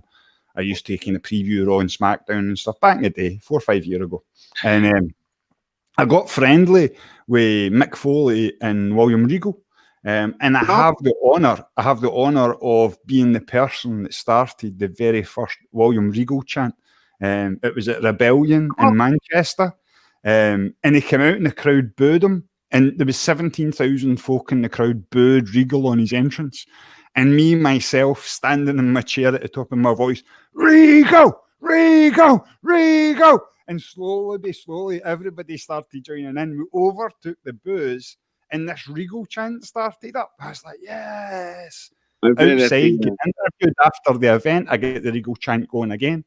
5 years later, talking to him on Twitter, and I was like, do you remember the Regal chant at Manchester? And he's like, that was amazing. That was the start of my career, blah, blah, blah. It set me off with the crowd. It put me over. It's me that started the Regal chant. And I was like so chuffed because he had seen that as being him being put over by the crowd as well. And I always thought it to be a really important thing. It's like an interaction point between WWE and their actual audience. It proves that the audience, they have a say in what goes on with the product at the end of the day. Like, you know what I mean? Yeah, I've been in Seattle with Daniel Bryan, right when he was getting up for that WrestleMania moment, and we took over and just chatted his name. I like that, but I think sometimes the fans take it over a little too much to get themselves over. But that one, when he was organic. We just loved Daniel Bryan, was his hometown, and going to Defy, we chant for our wrestlers all the time. You know, no matter who it is, if we like them, we chant. One of my favorite chants to do is both these guys, because you have two guys that are just killing it for you, and you don't dislike any of them. You're just going. I watched a lot of Progress. Progress has been in Seattle. We got a lot of Progress wrestlers that come over to Seattle. Chris Ridgway came over. We had Pete Dunne. We had Mustache Mountain. They all came by. Mustache Mountain, man, amazing guys. Yeah, absolutely. I've been watching these guys for like 10 or 15 years in the British circuits. Like, you know what I mean? I've grew up with Jimmy Havoc. I mean, you'll see Jimmy Havoc in a ring. You know, he's been. I know, Jimmy. I've drank with Jimmy. That's a scary experience. I drank with Jimmy Havoc twice, or I should say, I was in a bar with Jimmy Havoc, and that was scary enough. And I stood at the bar with Jimmy standing next to me, thinking, "Oh shit, oh shit, oh shit." I just didn't know what was going to happen. Like, you know what I mean? I think the funniest part about meeting wrestlers for me is I'm 6 foot, and I'm bigger than all of them. And that just trips me out because they're listed at 6 foot, and I'm like 2 inches taller, and I'm like, you're not 6 foot. Or you'll meet someone like Devonna right now, and I own like 3 Brody King shirts. Met the guy a ton of times. Sweetheart of a guy. He's 6'4" naturally. He's a good 340, and he moves like Jeff Hardy. He wrestles like a luchador. I mean, he's a future star. I can't wait. The sky's the limit for him. I had my awakening with wrestling, I think, when I was I think I was like 28 or 29, and my girlfriend at the time had managed to enter me into a competition to meet Earthquake, no less. I can't remember John's second name. Used to be Earthquake in the WWE, part of the Earthquake and Typhoon. What was their partner name? Tatum. Natural disasters back in the 80s in WWE. So this was later on. John had retired for WWE and stuff, and he was a bit of an older man, but he was still doing the wee independent circuits. And he had a gig at Curluke Town Centre where I actually stay just now. And I won the tickets to meet him backstage. So I went to the gig. The event was like me and 20 other kind of teenagers with their mums and dads. And I took my World Wrestling Federation belt. I had the heavyweight championship belt. So I stuck out like a sore thumb, you might say. And after the event, obviously, we gets to go backstage and gets a meet and greet with Earthquake. So here's Earthquake walks out in full gear, and all these wee kids are all going mad, and I'm kind of like standing there being a 28-year-old. And he's like, "So are you the dad?" And I'm like, "No, I'm the fan, mate." I'm sorry. I'm so sorry. And he's like, "No, not at all. It's an absolute pleasure to meet you." It's like, I've been a fan for the 80s, like, you know what I mean? I was absolutely astounded to see you turning up here. And there was a slight tinge of disappointment. You know what I mean? You'd seen this guy wrestle at WrestleMania or wrestle in Madison Square Gardens, and here he was in his late 60s in Curluke Town Centre wrestling for pennies, like, you know what I mean? Yeah. But I must say, he was an absolute gentleman. He really was. He took his time to sit down, tell me stories, talk with me, took his picture with me and all the rest of it, and it was great. And he set up a meeting for me to shake the hand of Mr. Mark McManus, which was an absolute pleasure as well. An absolute hero of mine in British wrestling was Mark McManus. And I always got told that you never get to meet Mark McManus. You don't ask, because like he just doesn't do that. But Earthquake, I managed to get to say hello and shake his hand, and it was brilliant. In '98, I worked backstage at a WCW event, and I got to meet Hulk Hogan, Goldberg, Kevin Nash, Raven, Diamond Dallas Page, Eric Bischoff, Tony Schiavone, Bobby the Brain Heenan, and nobody was rude but Raven. And everyone's like, well, he's in character. Never and more. everyone's like, no, he's just a dick. But I met Mick Foley. You know, I met Mick Foley at Crypticon 2 years ago, and I walked up to him and I said, hey, Mick, how's it going? And he goes, I love you. I'm sorry that I cheered for you when you were just destroying your body for us. And he just goes, I got paid very well, so don't feel sorry. I go, nope, I feel I have to say it. And then the next thing I know, I'm in an elevator with them, and I'm all, what floor are you on? I'm on the 9th floor. Okay, I'm on the 6th floor. It's like, why? I don't want you to think I'm stalking you if we got out on the same floor. I'm just going back to my hotel room to drop stuff off. And he's like, okay, good, because I would think that. And then I got it, and he was a sweetheart. Yeah. When he done his first ever stand-up comedy gig in Glasgow. And, yes, I remember 5-6 years ago now. Yeah. So I'm along at the gig with my belt, and I'm getting him to sign it and all that. But I'd been talking to him on Twitter for like maybe about 6 months previous to the gig, and he told me about the gig coming. So the night of the gig, like 2 hours before, I literally lived 5 minutes walk away from where he was playing at the time. So like literally 2 hours before it, Twitter goes off.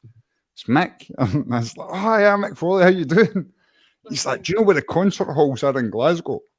It's like, aye. He's like, right. Cyndi Lauper's playing in the concert halls in Glasgow, and I've got to meet her in this pub. And I'm like, okay.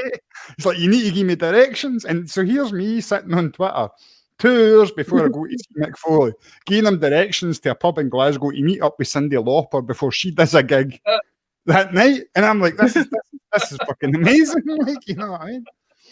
So when I goes to get the belt, we're in a queue like at the start of the gig, and I goes up next and I sets the belt in, and he's like, what do you want me to sign your belt for? And I was like, sign it, best wishes, Davie, or something. Davie, you're the Batman. And I'm like, aye. So he signed it, Mick Foley, to the Batman. Thanks for advice. It's like, excellent. And then during the gig, he ended the gig by saying that he had to end early. It was his first comedy gig, but he had to end 10 minutes early because he was meeting Cyndi Lauper outside, because the directions that he got for the guy that lives in Glasgow were useless. And then he pointed me out in the crowd. I was like, eh. It was quite funny, man. It was a good stuff. I love meeting wrestlers. Wrestlers are good. They're the heroes that you can meet that are down to earth when you meet. And that's one of the good things about wrestling, I think. That's one of the things that people don't so get. humble. They're just so humble because people don't think, they think it's fake. It's an art form. It's the art of sports combat. I kind of get rid of him, Sarah. As you can, he just jumps about constantly. Oh my God! It was just a. Yeah. It's just an arm Get swipe. the drone out. That normally works. No, not happening. Anyway, yes, Mark Torona. I am a huge fanboy when it comes to wrestling. I am afraid to him. I am not afraid to him. I love wrestling. Wrestling has been amazing. I'm 49 years old and I love going to wrestling. I enjoy it. I go by myself sometimes. I have a whole family of people there that I've met. There are so many wrestlers that are just so positive. There's a guy, Randy Myers, who is just this great wrestler. But one of his things, he has a shirt that I want to get. It says, "Your anxiety is lying to you." You know, he's just all about positivity. He's from Canada. He's wrestled all over. But he's just an awesome wrestler and with a positive message. Yeah.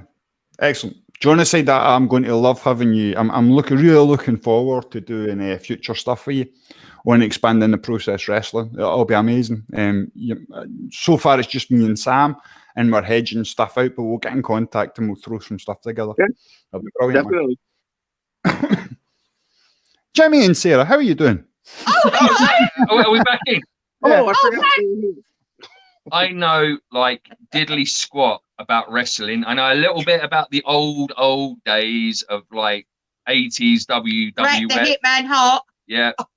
The Bushwhackers, Legion of Doom, Ultimate Warrior, those type of guys I know a little bit about.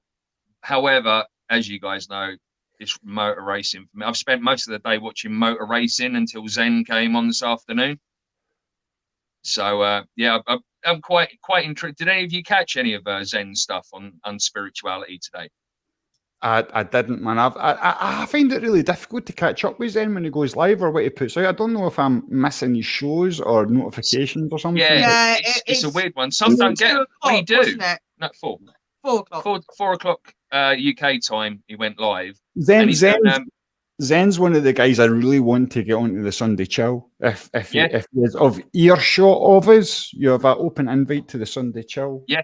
We'd love him on Fascination Street as well because his story is amazing. It really, really is. Are you familiar? You know, do you know Zen, John? I know who he is, but I haven't caught his show yet. Have you not? Yeah, he's doing some really, really good stuff at the moment. We're watching a lot of Zen, catching up with a lot of the old Paranormal Hood stuff as well, because obviously where we've only sort of like followed Jiggy for a little while. So I discovered those guys like 5 months ago, 6 months ago. Whenever they were on Kelly's show, I just started watching them, and yeah, I love Paranormal Hood. I look forward to it every Thursday.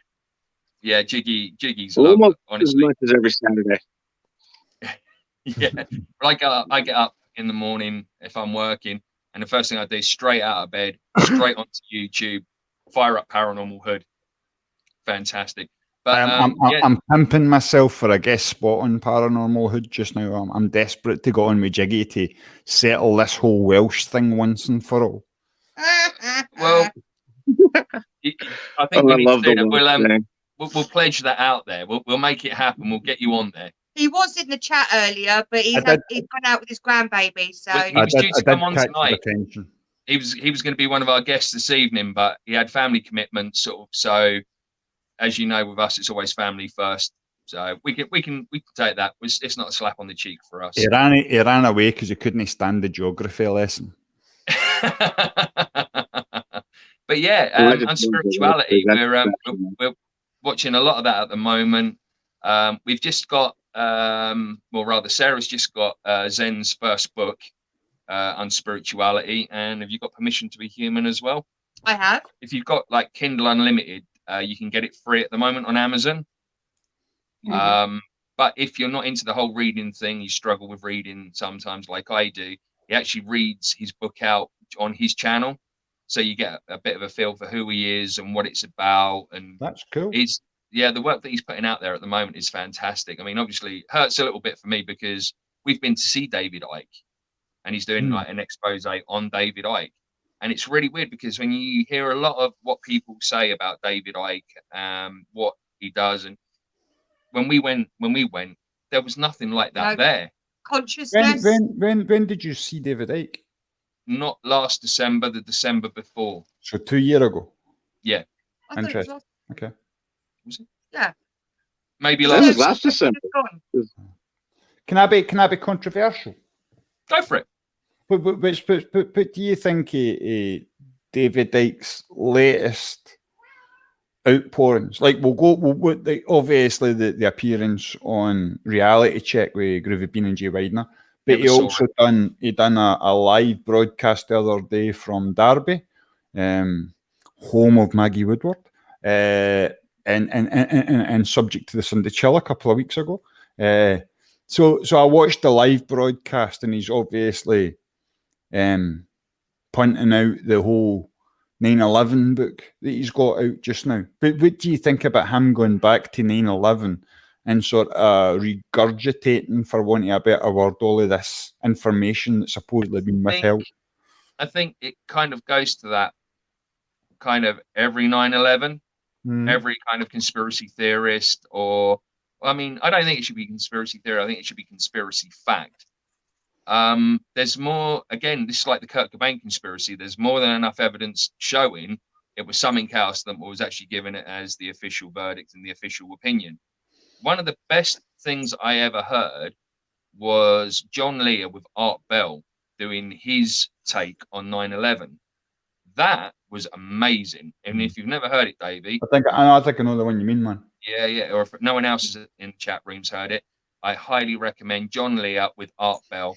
The way that he goes through it, I mean, no one's going to know about flying planes better than John Lear. And the other experience, the other angles, the other bits and pieces that he points out, fine. However, when it comes to David Icke, again, like you say, he's regurgitating old stuff.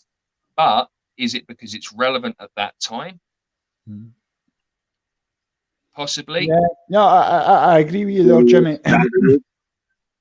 It takes me back. What did the chat room think? Because I know there was a bit of chat about 9/11 while you guys were chatting about wrestling going on in the chat room. So it'd be interesting. What does everyone else think in the chat room? Totally think was definitely conspiracy fact, Mark Trana. I think one of the things that got me a bit, I mean, like I've listened and followed Ike on his channel for a couple of years now. I will say purely for entertainment purposes. Yeah. So with that being said, I was very much aware of the new book coming out, Trigger, it's called. I'll even give him the plug. I remember on the run up to Trigger, him saying, "This is it. This is the one. This is the one that's going to tell. That's going to break it." Why do you think he called it Trigger? A week before Trigger was released, and he's already talking about his next book. So for me, that just blows about it as well. Think about it as well. Though. This book's only come out a few months after his films come out by The Orchard. Yeah, I'm very well aware of Orchard Productions being in the background. And I think everybody on YouTube knows that that's kind of where my eyes are glancing these days, is towards Orchard Productions and noticing the work that they're coming out with and who they're working with, which I think is the most important thing there. Well, while we're talking about conspiracies and that, we're going to bring in our good friend Dexter Dave Cusack, all the way from Australia. Because Dex, not only is he also one of our top friends, he also knows more too about stuff. Don't you, Dex? I don't really know much about anything, mate. How are we all? But you're incredibly hairy. He's incredibly huggy I know about hair. Well. He gives great hugs. He does give good cuddle. Even man hugs. He gives great man hugs as well. Hey, Dex, good to see you, man. Hey, Dex. Oh, Davie, good to see you. And Johnny, good to be on with you. So, how do you stand on all this, Dex? I know you're late to the party, but you've been watching what's been going on in the background, the whole 9/11 thing, David Icke thing. How do you stand on it, mate? With David Icke, I've always been on the fence because of the reptilian thing. But pretty much everything else that he sort of talks about, I think he's on par. And I think that about pretty much a certain amount of truth. I don't think there's that everyone's got 100%. You've got to use discernment. But just the fact that they blocked him from coming to Australia and tried to silence him, and it kind of just blew up, and it's just made him more popular with people, and people that probably wouldn't have listened to anything he has to say now sort of know that he's about. They're trying to stop him coming into the country, and that's kind of good promotion in a way, because people are going to go and want to listen to him and find out why. So, as for 9/11, I watched that. I remember when I was watching TV and it cut to CBS or whatever it was, CBS on the channel I was watching, and within 10 minutes, every channel, we only had 5 channels in Australia, but every channel had CBS playing, and I sat for the whole 20 hours. I watched those towers come down. I watched those people jump out of those planes. It traumatized me. It was an experience. I used to drive into town from where I lived for the next few months. Every time I looked at the buildings in the city, I could just see these planes crashing into it. It was just imprinted into my consciousness. Like, and I think that a year after it happened, there was a documentary on TV, and it was hinting at the conspiracies that were possible. After a year, they weren't on par with what you can find out about it now, what you see. It basically was just sort of suggesting that there was maybe no plane that crashed in Philadelphia, and that they were showing footage of the plane crashing into the building, and they were trying to say that there was weird shadows under the plane, and it was possibly like it was extra explosives because the explosion was extreme. It wasn't the sort of explosion you get from a plane crashing into something. There was obviously a massive amount of fuel in that explosion, especially the second one.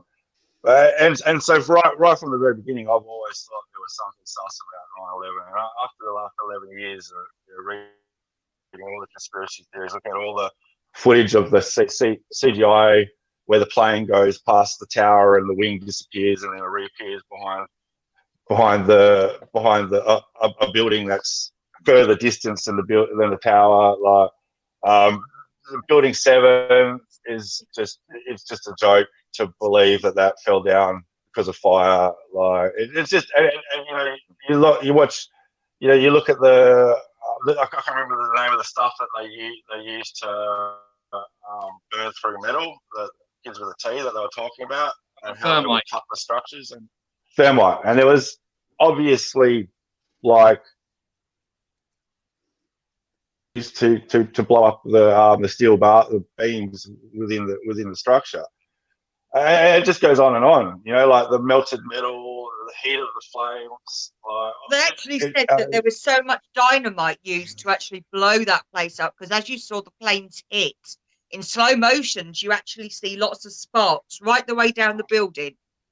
You do. You see all these puffs of... So you see it all crackling and...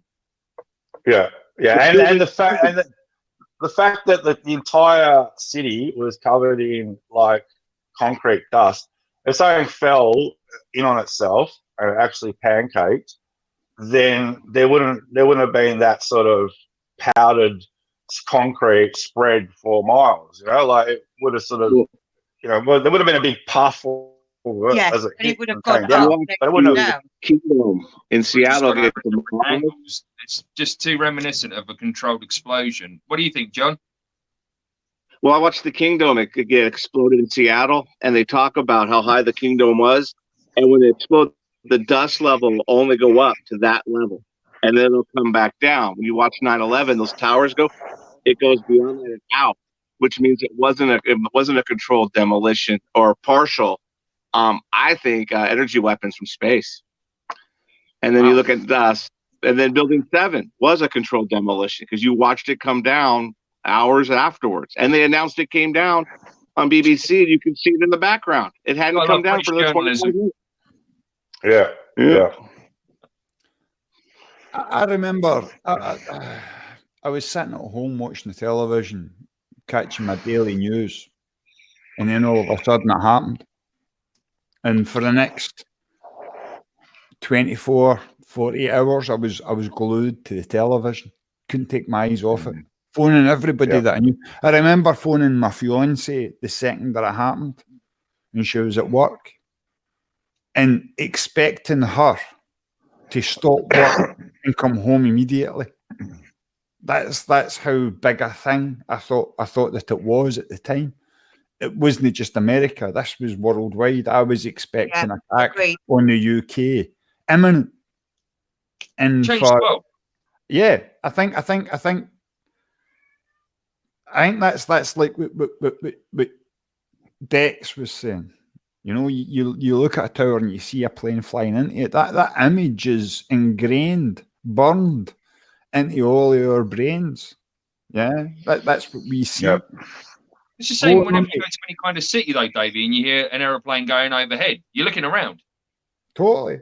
When I lived in Glasgow, I worked close to the airport. So I would have planes at low altitude flying over my head. And several times you would jump up because you would say to yourself, that doesn't sound right. You know? Yeah.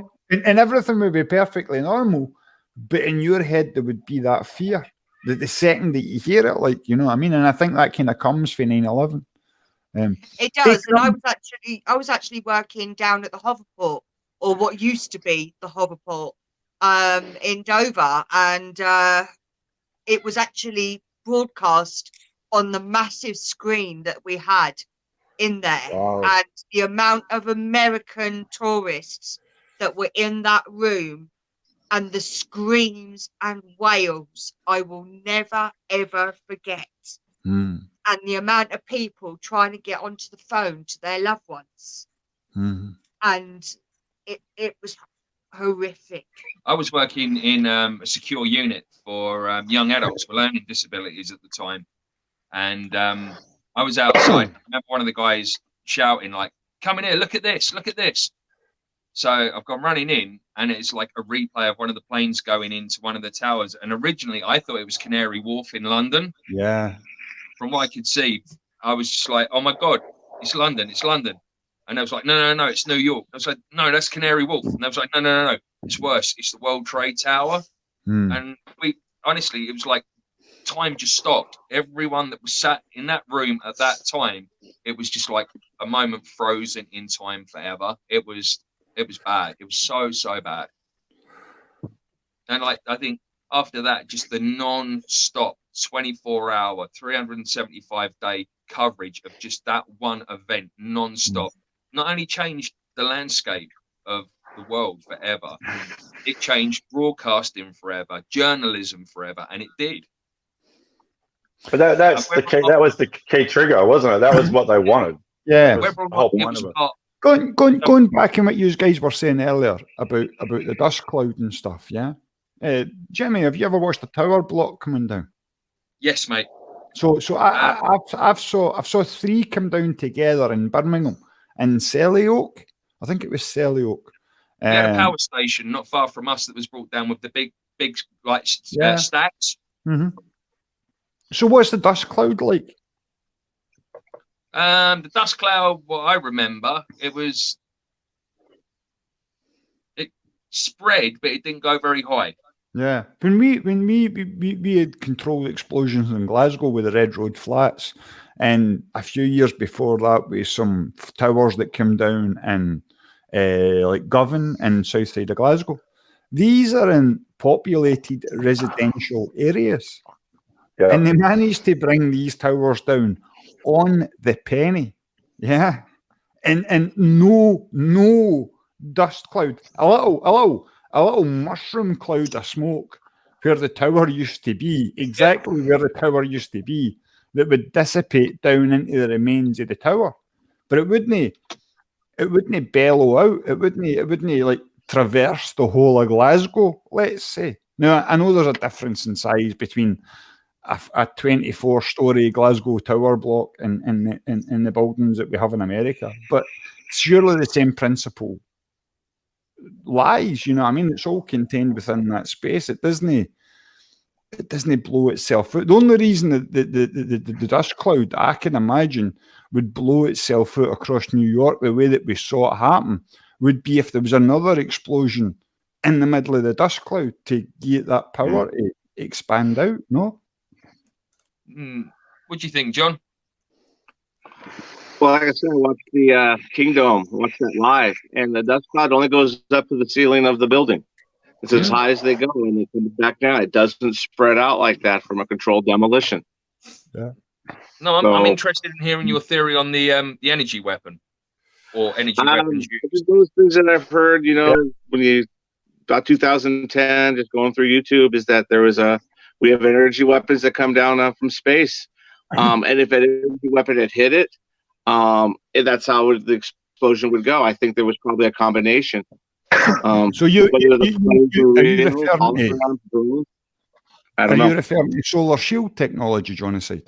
Yeah, it's like that. The Hammer of Thor technology. The Star Wars. This is where I started out my YouTube career. That we supposedly have. Yeah.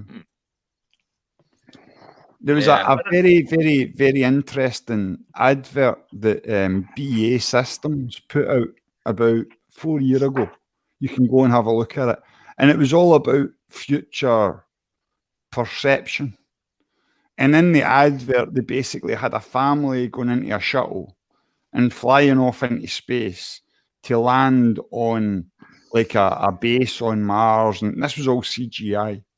But as the family flew out in the shuttle, so you can imagine the family standing in the front view screen. Think Star Trek, okay? So we'll get the what do you call it, the main deck, where everybody controls everything. View screen leaves Earth, shoots through space on its way to Mars, and as it does that, it passes this satellite that folds out to be a cylinder and connects up with other satellites that are around the globe that make like a net. And in that video as well, they actually show a laser coming down for the satellite and pinpointing a place on Earth. This was like 4 or 5 years ago, BAE Systems. If you keep an eye out on expanding the process, I'll do my bestest to look for it tomorrow and load it up onto my channel for you to have a look at. But it's a very, very interesting video, and it was picked up quite a lot by a lot of the Nibru guys, a lot of the Solar Shield guys, a lot of the guys that watched the sun like 3-4 years ago. It was a significant video that they thought was disclosure, if nothing else, of what's going on in space. Yeah, I mean, it makes you wonder. You know, we just done 700 days of that mystery spaceship. What is that? What is that doing? What is that up there doing? Yeah. No one knows its payload, no one knows its mission, no one knows nothing about it. Have you heard the new one about the Chinese government planning undersea base? No. So this is brand spanking new. Supposedly the Chinese government are putting billions into the idea of sticking a base down in the it's not the Marianas Trench, South China Islands. Right. There's a trench, I can't remember the name, it begins with a B. And they're thinking about putting a base down on the trench that will be manned solely by robots, and they'll have a platform up on the sea to control everything that goes on down in the base. And they said that one of the things that they're most excited about is exploring the possibilities of USOs. That's interesting. Yeah, very interesting. This comes off the back of for a couple of months back there, I was live streaming some deep sea dives off of the South Carolina coast by the American Oceanography Institute. On one of those dives, a question came from Facebook to one of the scientists on board the ship saying, "What's the strangest thing you ever came across when you're doing your drone thing under the water?" And he said publicly on the live show, "Well, we've came across some lights that we didn't know what they were, and they went away at a fast speed and we couldn't follow them." And that was a professor on a live stream for the Oceanographic Society for America. Oceanic. There you go, something like that. Yeah. But there was, I don't know if you guys saw one that I posted the other day, and it was, I think it was an American Navy ship, and they were on maneuvers somewhere, and they got caught up in one of the what do they call it? I think it's a light wheel phenomena, which is where you have like all of the things in the water, all kind of like, I can't remember the name of it, but they glow. Like it's luminescent, basically like luminescent squid or algae or whatever else. Yeah. That's it. Yeah. And basically, it was like an aurora borealis from the water itself, but went out in the shape of a wheel. Wow. If you go to my Facebook page, I did post a link to it, and it's a video, and it's about 5 minutes long, and it's definitely well worth a watch. Yeah, I'll look at it, Jimmy, man. That sounds amazing. Very, very cool. I'm very interested in Antarctica and what goes on in the ocean. It's something I don't talk a lot about on my channel because I don't want to be seen as woo deliverer. But in the background, that's where my main interests sort of lie, if you like. Yeah. Fascinating, guys. So I've just relaunched myself on Facebook, so to speak. And the idea of that is to show maybe some of my interests off screen, if you like. And one of the guys that I've kind of put out there is Florida Mackie. I don't know if anybody's aware of the channel Florida Mackie. This guy's done like 4 months work on finding pentagons all around the world. I know that it sounds crazy, right? It sounds absolutely nuts. But this guy has mapped pentagons all around the world that all join up with each other and all line up with the American pentagon. And it's just crazy. I don't know where to go with it. I've got nothing more to say other than what it is, because I'm watching these videos and being astonished by it. And like no knowing, do you believe it? Do you not believe it? He's kind of showing us it. It's there. We can see it. How do you take this? So these are pentagons that pop up in the Mojave Desert. Pentagons pop up in the Amazon rainforest. Pentagons pop up under Stonehenge. Pentagons pop up in other various places around the world. I think he's mapped something like 50 odd pentagons so far. And his point is that you can take, I get this mixed up because it's maths, 2 points within the pentagon. You can take them and draw a line, and it will take you to another pentagon, like the center of that pentagon. And then you can draw that and then take 2 lines for that, draw it out, and you'll get another one. And it just makes this big, huge grid. If anybody is interested in any of what I've just said, check out Florida Mackie, and please get back to me with your thoughts, because I'm bemused by it all. Is anybody get any thoughts out there? Ley lines, power lines, or otherwise?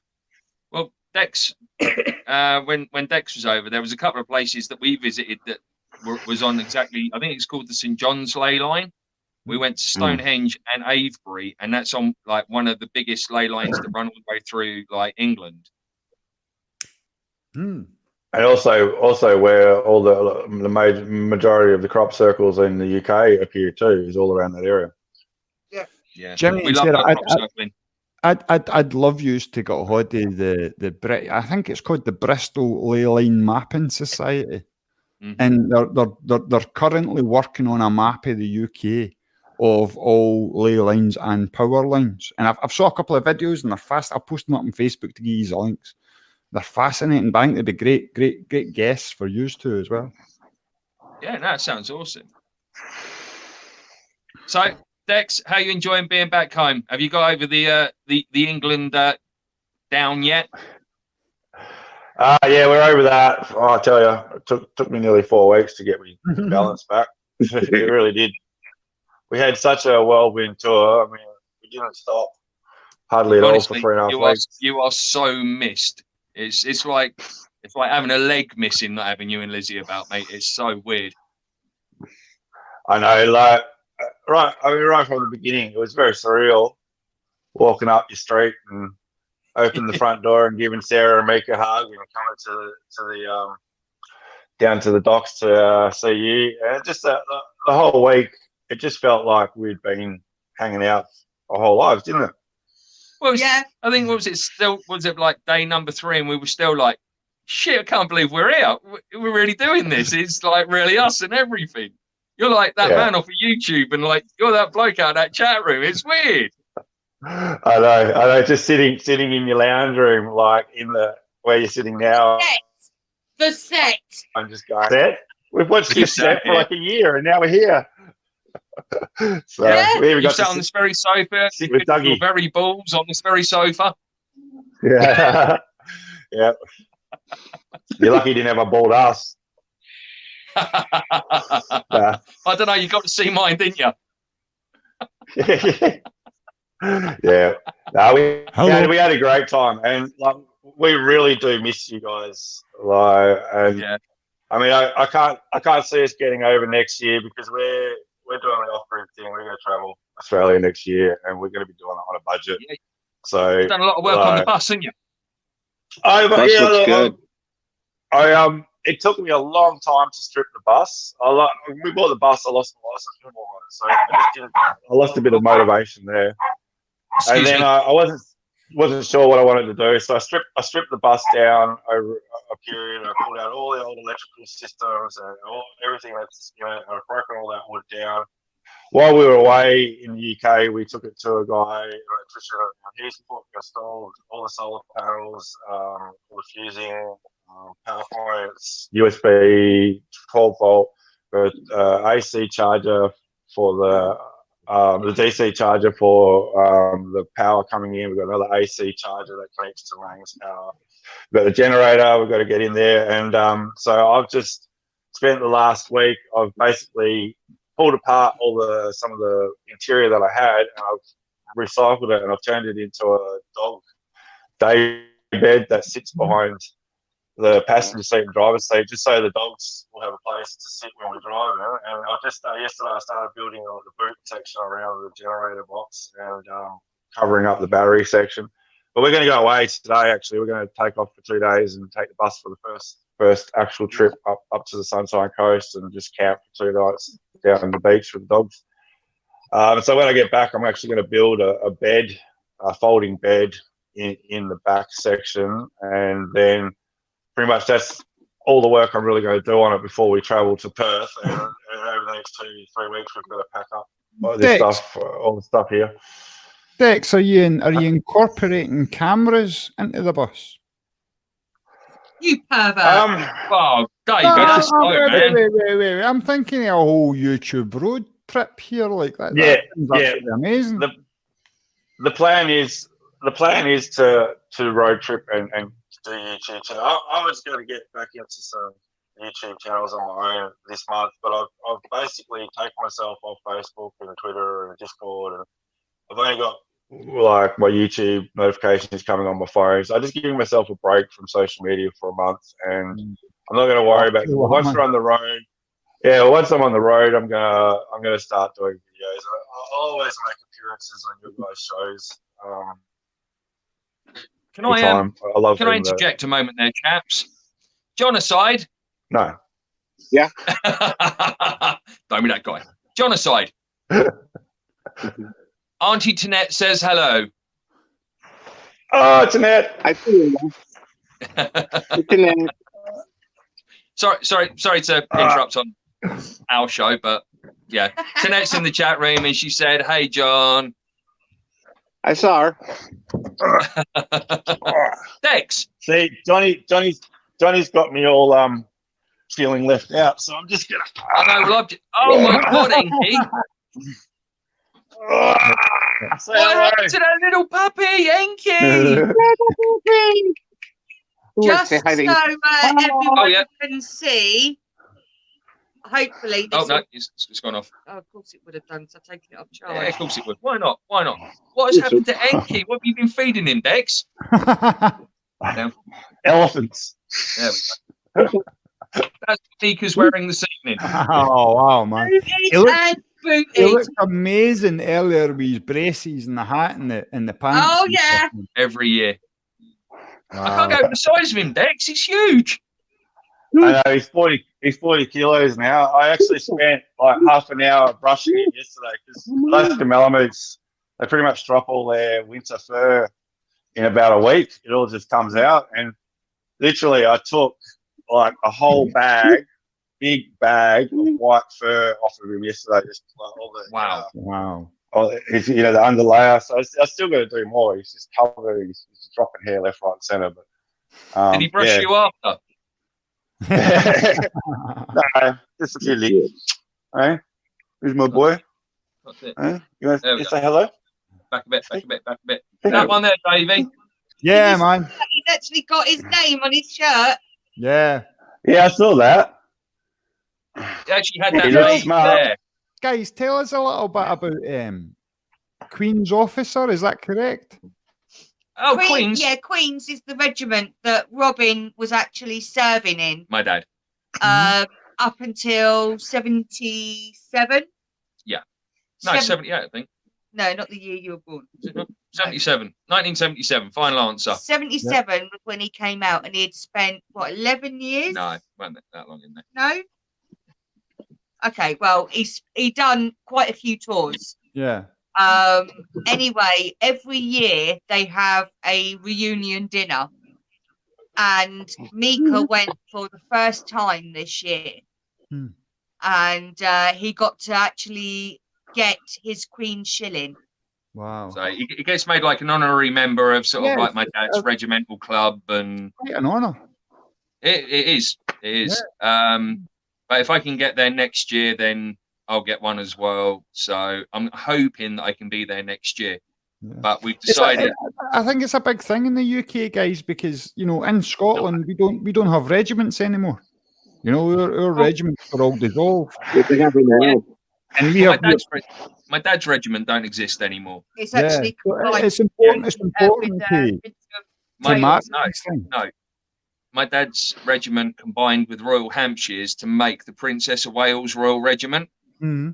Originally, it was the Queen's Infantry, but I think it was in the 90s they combined to make like the local regiment. But beforehand, I mean, it was like the East Kents, the Buffs. I mean, it's such a long and prestigious kind of like history behind the regiment itself, and the amount of battle honours they have through the time, all the way through sort of like the Napoleonic period and stuff like that. They have so many battle honours. It's amazing, really, really is. And I don't know if you saw, or you wouldn't have seen it because you weren't on Facebook at the time, but I took Mika up just over a week ago to Dover Castle, and in Dover Castle itself actually has my dad's regiment museum.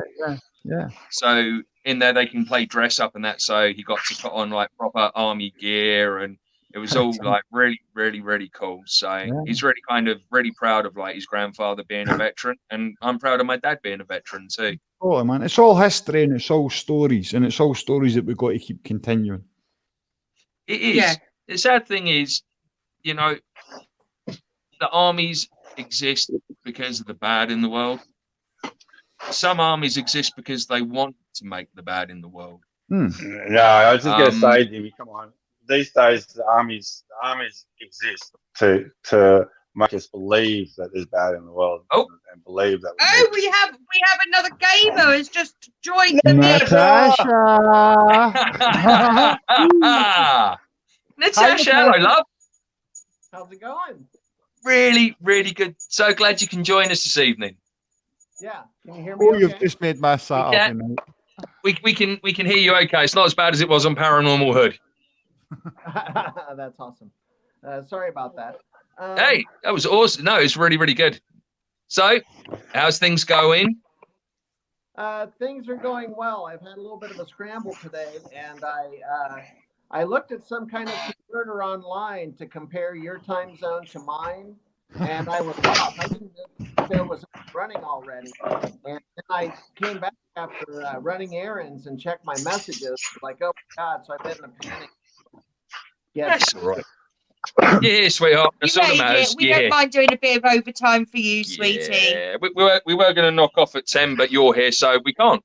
So we'll go for another half an hour if everyone's okay with that. If you're not, then goodbye, see you later. But Natasha's here, so. Yeah, I take it you know the rest of our panel. UFO Gandalf, young Davie, and Mr. Jonicide. Yes, everybody. I'm familiar with everyone. Hello. Excellent, and everyone, you all know Natasha. Who doesn't? Natasha. I've been looking forward to the day of sharing a screen with Natasha for a while. So, Natasha. Yes. What's been hip hop and happening in your world? I see. Are you in the new studio? I am in the new studio. I'm still trying to get OBS to recognize my camera, so I've been doing that. And I'm kind of still recovering from the International UFO Congress last week that I attended. I conducted several interviews there, and when you put your life on hold for a week and you go do that, then you have to play catch up on everything. So yeah, well aware of that, and we Dex.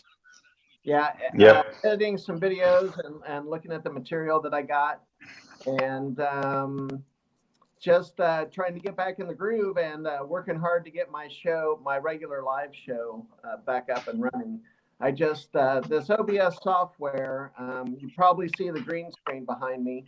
I'm going to start using green screen technology, and OBS has that all built in, but my training, my background is in audio, too much video. So there's a little bit for me in terms of the video production stuff, but I'm getting there. Yeah, I mean, there's a wonderful guy online called Unirock. He does all green screen backgrounds. Maybe you could tap him up. What? Natasha, I heard you shout out for some help with OBS. I used OBS for a couple of years. If you need any kind of help, I'm at your beckoning call. Just send me a wee Twitter and I can help you out anyway at all. You might take a week for him to get to reply, but yep. For Christ's sake, don't ask him to fly a drone. Bex can fly a drone, but Davie can't. Good things comes to those who wait. Well, do you know what? I've got my drone here. Dex, fly your drone. Fly your drone, Dex.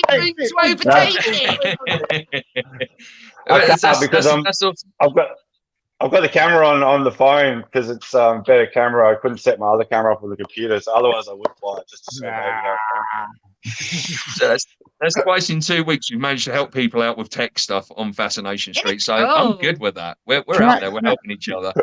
Jimmy and Sarah, can I ask Natasha a wee question? Oh God, Davie's taking over the show. Do you know what? It's like coming on like the Sunday Chill with Robin Eagles song. This you are becoming Robin. You said it was called Saturday Chill. So crack on. It's the Saturday Chill. Go on then, Natasha. I loved your interview with Jiggy and stuff the other night. But there was one thing that I took from it that I really wanted to ask. Can you share with us some of the good experience from being at the convention? Is your first time being there, setting up I mean, most of us guys here all have YouTube channels. We all have expectations. I hope one day I can host the Sunday Chill at a convention. That would be amazing. You know what I mean? It's a dream. So for all us inspiring our upcoming, convention people, could you tell us what was a fun experience for your first time doing a convention the way you did it? Davie, can I interject quickly? That's why Natasha's here this evening. Oh, well, there you can see how excited I am about it. Yeah. It doesn't notice at all. Obviously, the highlight was like Jay coming to her booth. Like, seriously.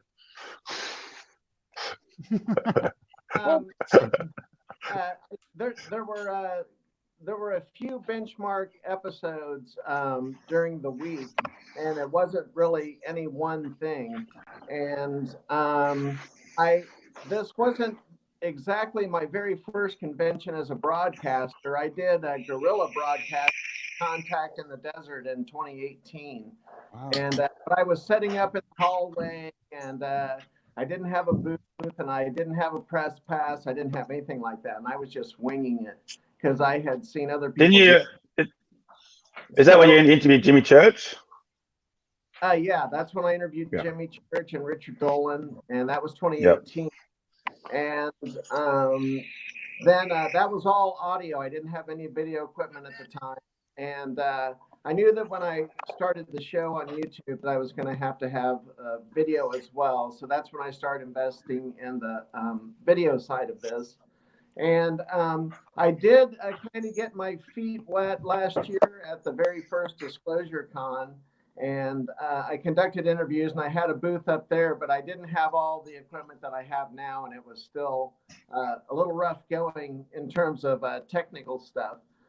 So I had made enough mistakes in the past to know what not to do, and kind of had a direction in mind this year. And so I would say that the first benchmark of the week was that I got my booth set up and I was up and running. And on the first day, I went around, and it was kind of slow in the beginning of the week.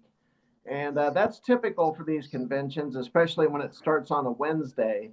But also, the time of year had changed for this International UFO Congress, and they had moved it from February to September. And I don't know what their numbers were or anything. I believe that the convention was successful. I know that I did hear that they hit their numbers, which is good, and I'm glad to hear that. I want Alejandro and Karen to succeed. But it might have had some effect on attendance, and I don't know. That's speculation. But on the first day, I got to interview Kathleen Martin at her booth. And if anyone knows who she is the niece of Betty Hill, of Betty and Barney Hill fame. And she was also a lecturing partner and co-author with Friedman on several occasions, and they were kind of traveling companions. So I got to talk to her about her newest book and the impact of working with Stanton Friedman. And she also gave me a fair amount of detail about not only the fact that her aunt Betty Hill had been abducted, but that she herself had been abducted. Wow. And members of her family. And part of what Kathleen does now, not only does she do lectures and appearances and still write books, but she's working with abductees with hypnotherapy to help them process the pain or trauma of this kind of experience.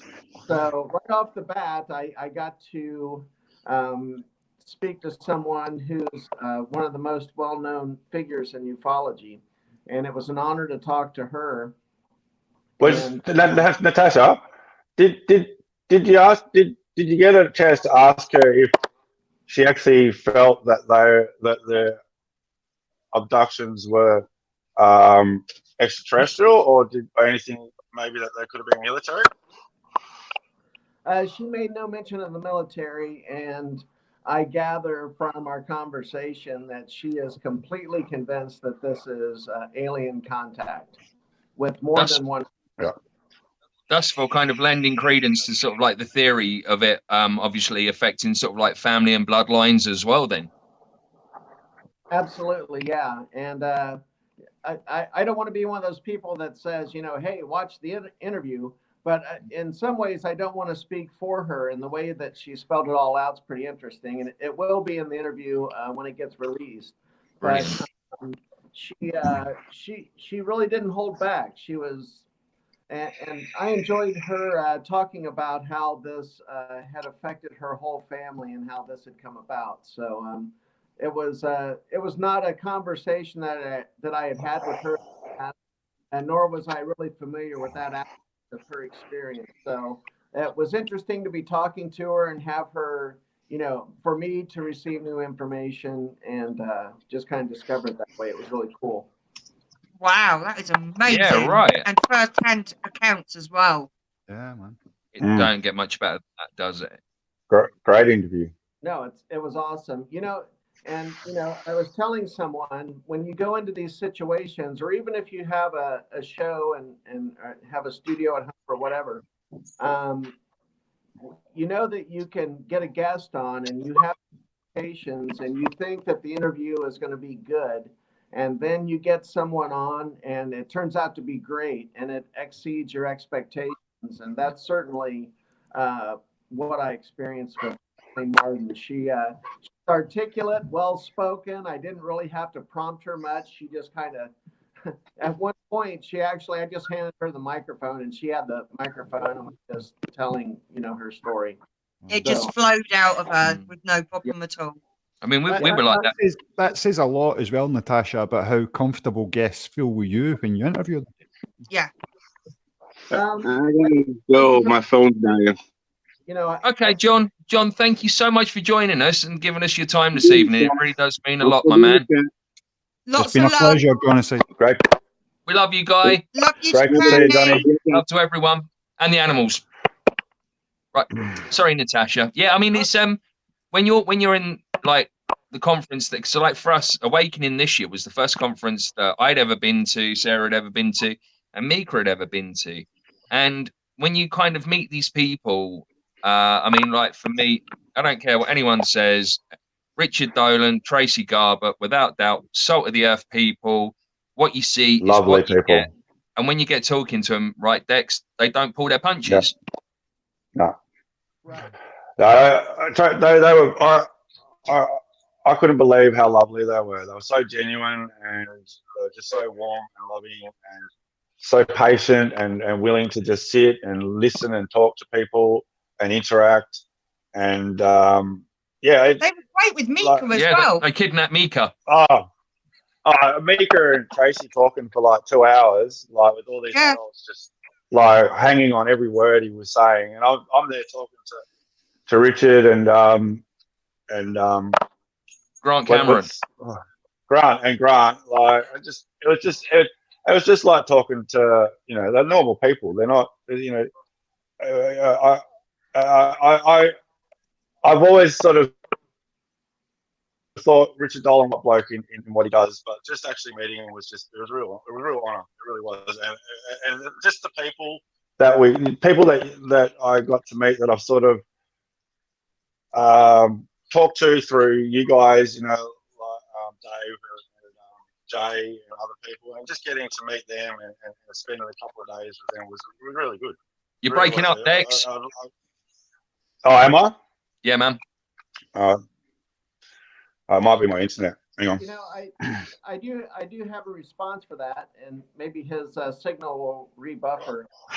I had actually talked to Richard about that when I first got to know him, and I told him, we discussed the imbalance in the relationship between the audience, the fans, or, you know, I don't want to minimize one's role by calling them a fan. I mean, there are fans of this genre, but then there are researchers, and there's also a level of not just being a fan, but admiring someone's work or admiring someone's intellect and what they've done. So, you know, it's not like movie star stuff. Sometimes it is with some people, but it's more admiration and respect for the work that they've done and for what they've contributed to the field. So, you know, there's a fan element, but there's also a genuine respect element.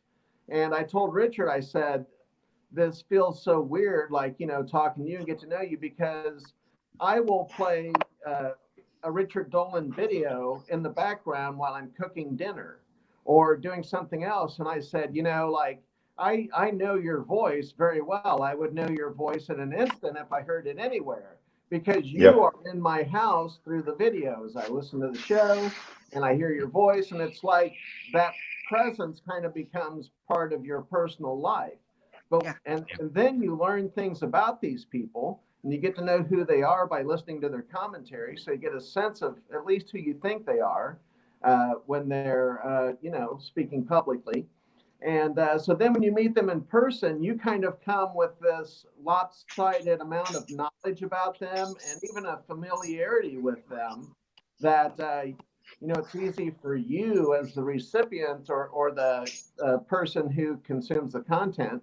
It's easy for you to feel that familiarity, but to them, you're just another stranger, another one of hundreds or thousands of people that they've met. So their relationship to you is very flat, where you're, as a person who admires their work, it's more meaningful. But I think there's a balance in that all of the people that any of us may admire or look up to, they themselves have people that they admire and they look up to. And I got to see an example of that. I don't know if you are familiar with James Goodall, but James Goodall was one of the engineers that helped develop the navigation system for the SR Blackbird. Yeah. And he also personally knows Bob Lazar and John Lear and George Knapp. And James Goodall actually knew Bob Lazar personally before he ever worked at 51. So James Goodall goes way back, not only in UFO circles and his connection with Bob Lazar in the world of aviation and engineering, and he has several accomplishments in association with the SR-71 program that he's just got a resume and a pedigree that can't be quibbled with, and he's the real. So Richard Dolan got all fanboy over James Goodall being there, and they talked, and that's who Richard Dolan got excited by. And luckily enough for me, I landed an interview with James Goodall, and he was very easy to talk to. So that's something else that's going to be coming up, is my interview with him. And he just has deep association with key players. And I will say this: I was going to save this for my show, but I'll tell it now as a just kind of a bonus piece of side information. I came really close since James Goodall is friends with George Knapp, and he knows Jeremy Corbell. He has George Knapp's phone number in his phone, and James Goodall was waiting at my booth. And actually, what was supposed to happen was that Jeremy Corbell and George Knapp were going to come down, and I was going to have all three of them in my booth at the same time. Wow. And we spent about 20 minutes at my booth waiting, and he's literally calling George Knapp from his phone saying, "Hey, I'm down here at the booth." They all knew where they were supposed to be, but somehow, you know, they got sidetracked backstage, and they never did appear. So I went through 20 minutes of thinking I was going to have all three of these giants in the field doing an interview together. But I was certainly honored to interview James Goodall. And if you're not familiar with his work, I suggest you look it up, because he's the real deal. He's someone with real security clearances who worked on real black programs, and he certainly has an educated opinion about aspects of ufology. And for the record, he believes Bob Lazar. He knows him personally. He knew him when he was famous or infamous, however you want to look at it. And he believes Bob's story. Davie? Wow, that is amazing. Davie? David? Dramatic pause. Oh, is that what it was? Oh, you Welsh blokes. I'm having an expanding the process moment. Give me a minute. You're Okay. all right, Everything all of you? everything that Natasha says is so relevant right here, right now. Right here, right now on YouTube, with everybody that we talk to, experience with, have shows with, do shows with, and watch shows with. One of the things that came to my mind while Natasha was so eloquently narrating the piece about, you know, people's positions on YouTube. This is something that I've noticed quite a lot and felt quite a lot as well. So I reintroduced myself to Facebook this week, and going on to Facebook and thinking, who do I want to interact with on Facebook? I was being very picky about, you know, who I was going to add as a friend. And I've only maybe got about 10 or 12 people on there at the moment, and that's an ever-growing list. Natasha, this is no reflection on you whatsoever. I mean this honestly. While doing the whole add friend thing, right, two people came up, Walter Bosley and Natasha Nix. What a combination. No, I sat there pondering to myself, am I on a level where I could say on Facebook, Natasha Nix and Walter Bosley are my friends? Now, I've spoke to them in channels. I've appeared on some of their shows. You know, we've interacted. We have similar people that we interact with. I'd like to hear Natasha's kind of reflection on how the bigger picture of, now I'm going to mention names such as Dark Journalist, Cliff High, Walter Bosley, you know, where do you see tiers on YouTube, Natasha, where we all kind of slot in? Like I do, personally I do, and I see myself being at the very bottom, yeah, very, very bottom. That's where the Sunday chill sits. So I've always seen like Dark Journalist Cliff and Walter Bosley as being a couple of steps up from, say, CW Chanter and Unirock, yeah, and then above them there's maybe guys like Jeff Doherty, Arwayne Steiger, and then above them there's like the higher tier of Tweety Pie and all the rest of it, like. Do you think that exists? And do you think that maybe, just maybe, some of the people that have an interaction on YouTube think that because they maybe say hello to Walter Bosley in a channel, they automatically become his best friend? Do you think that happens? Maybe. I mean, you know, a lot of what you're saying is flattering, and I appreciate your kind words. But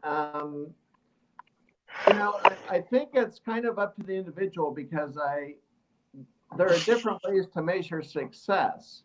And the general public wants to measure success in number of subscribers or many numbers of views and so on and so forth.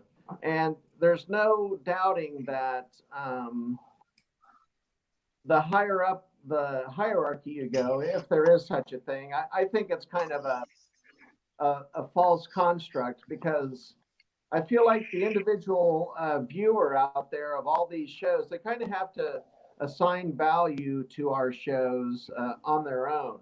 And I am not in a position to really interpret how other people are going to measure the value of an interview that I do compared to a show that C.W. Chanter does, or a show that you guys do, or Dark Journalist. I mean, you know, in the beginning, in the very beginning, when I went to Contact in the Desert, I was trying to be something that I wasn't. I was trying to be what I thought people expect a professional broadcaster to be. And I was struggling with that.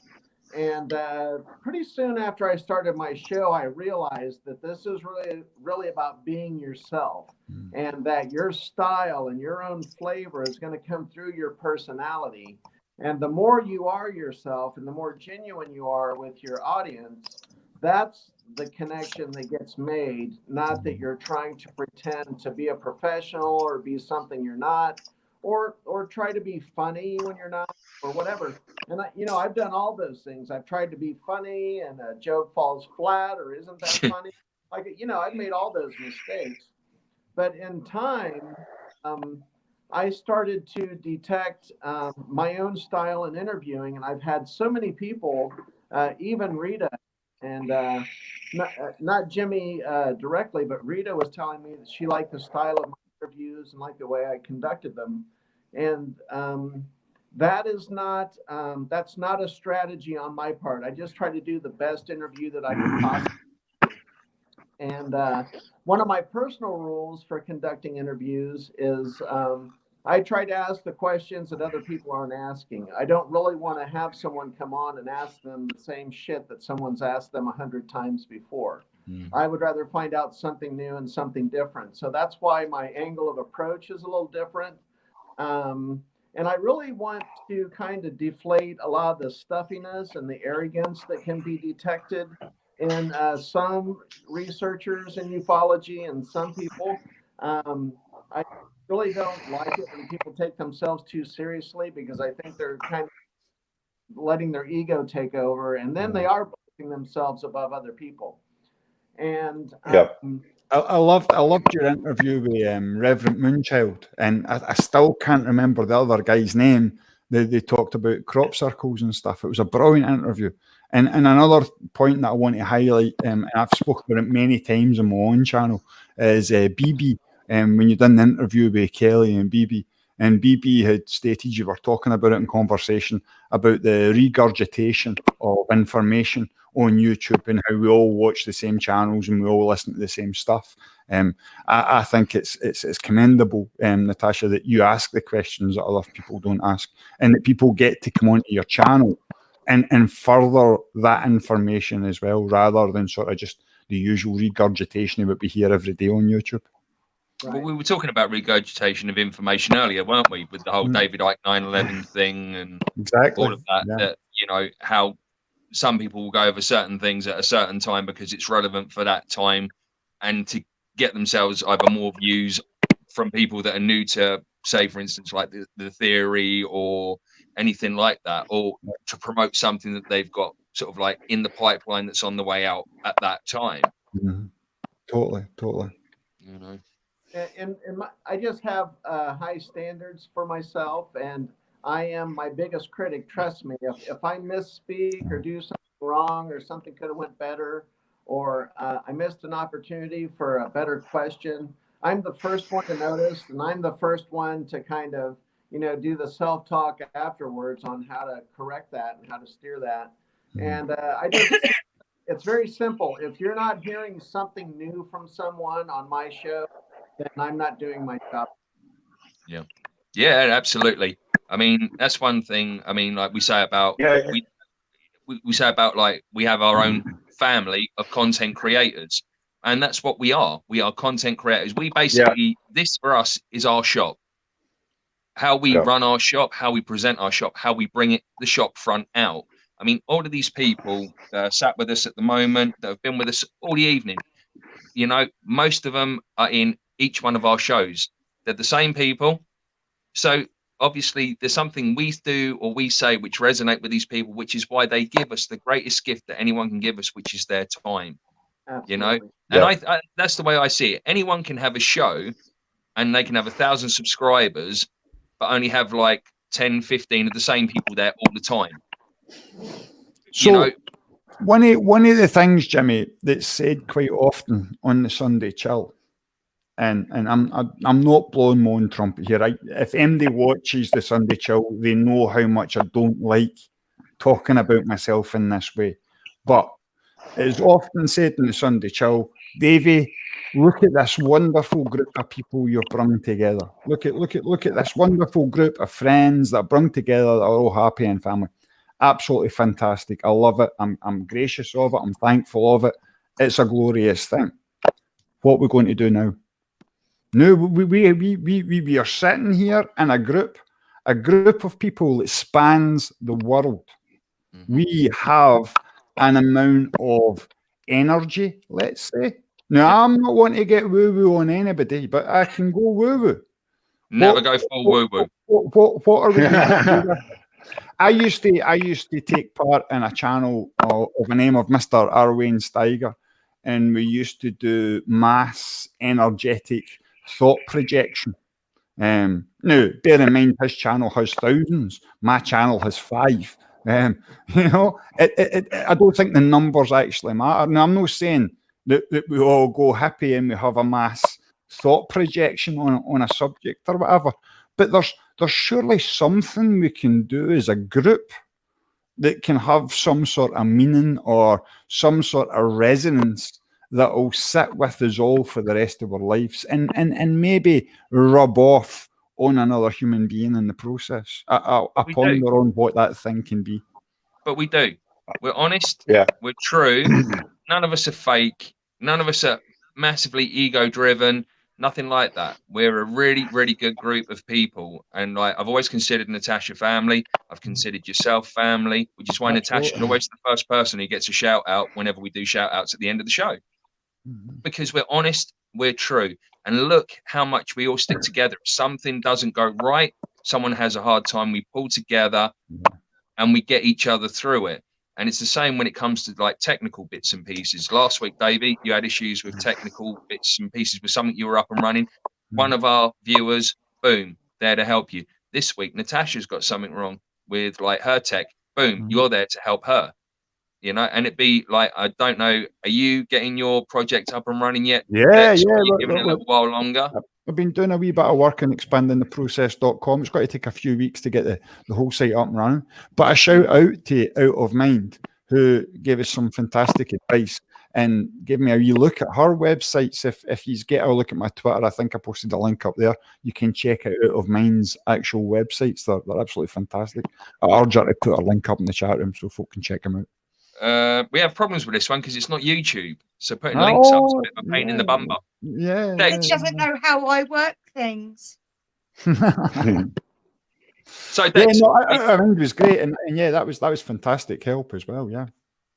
Are you because you were planning on getting projects up and running as well, weren't you? Because like again, Dex would still be part of our family, part of our team, part of whatever you want to call it as well. Because you know, last time we spoke with Dex, he was getting something up and running in his own time. He was getting a couple of bits like bit of housekeeping sorted first, and then sorry, Dex, carry on. Yeah, no.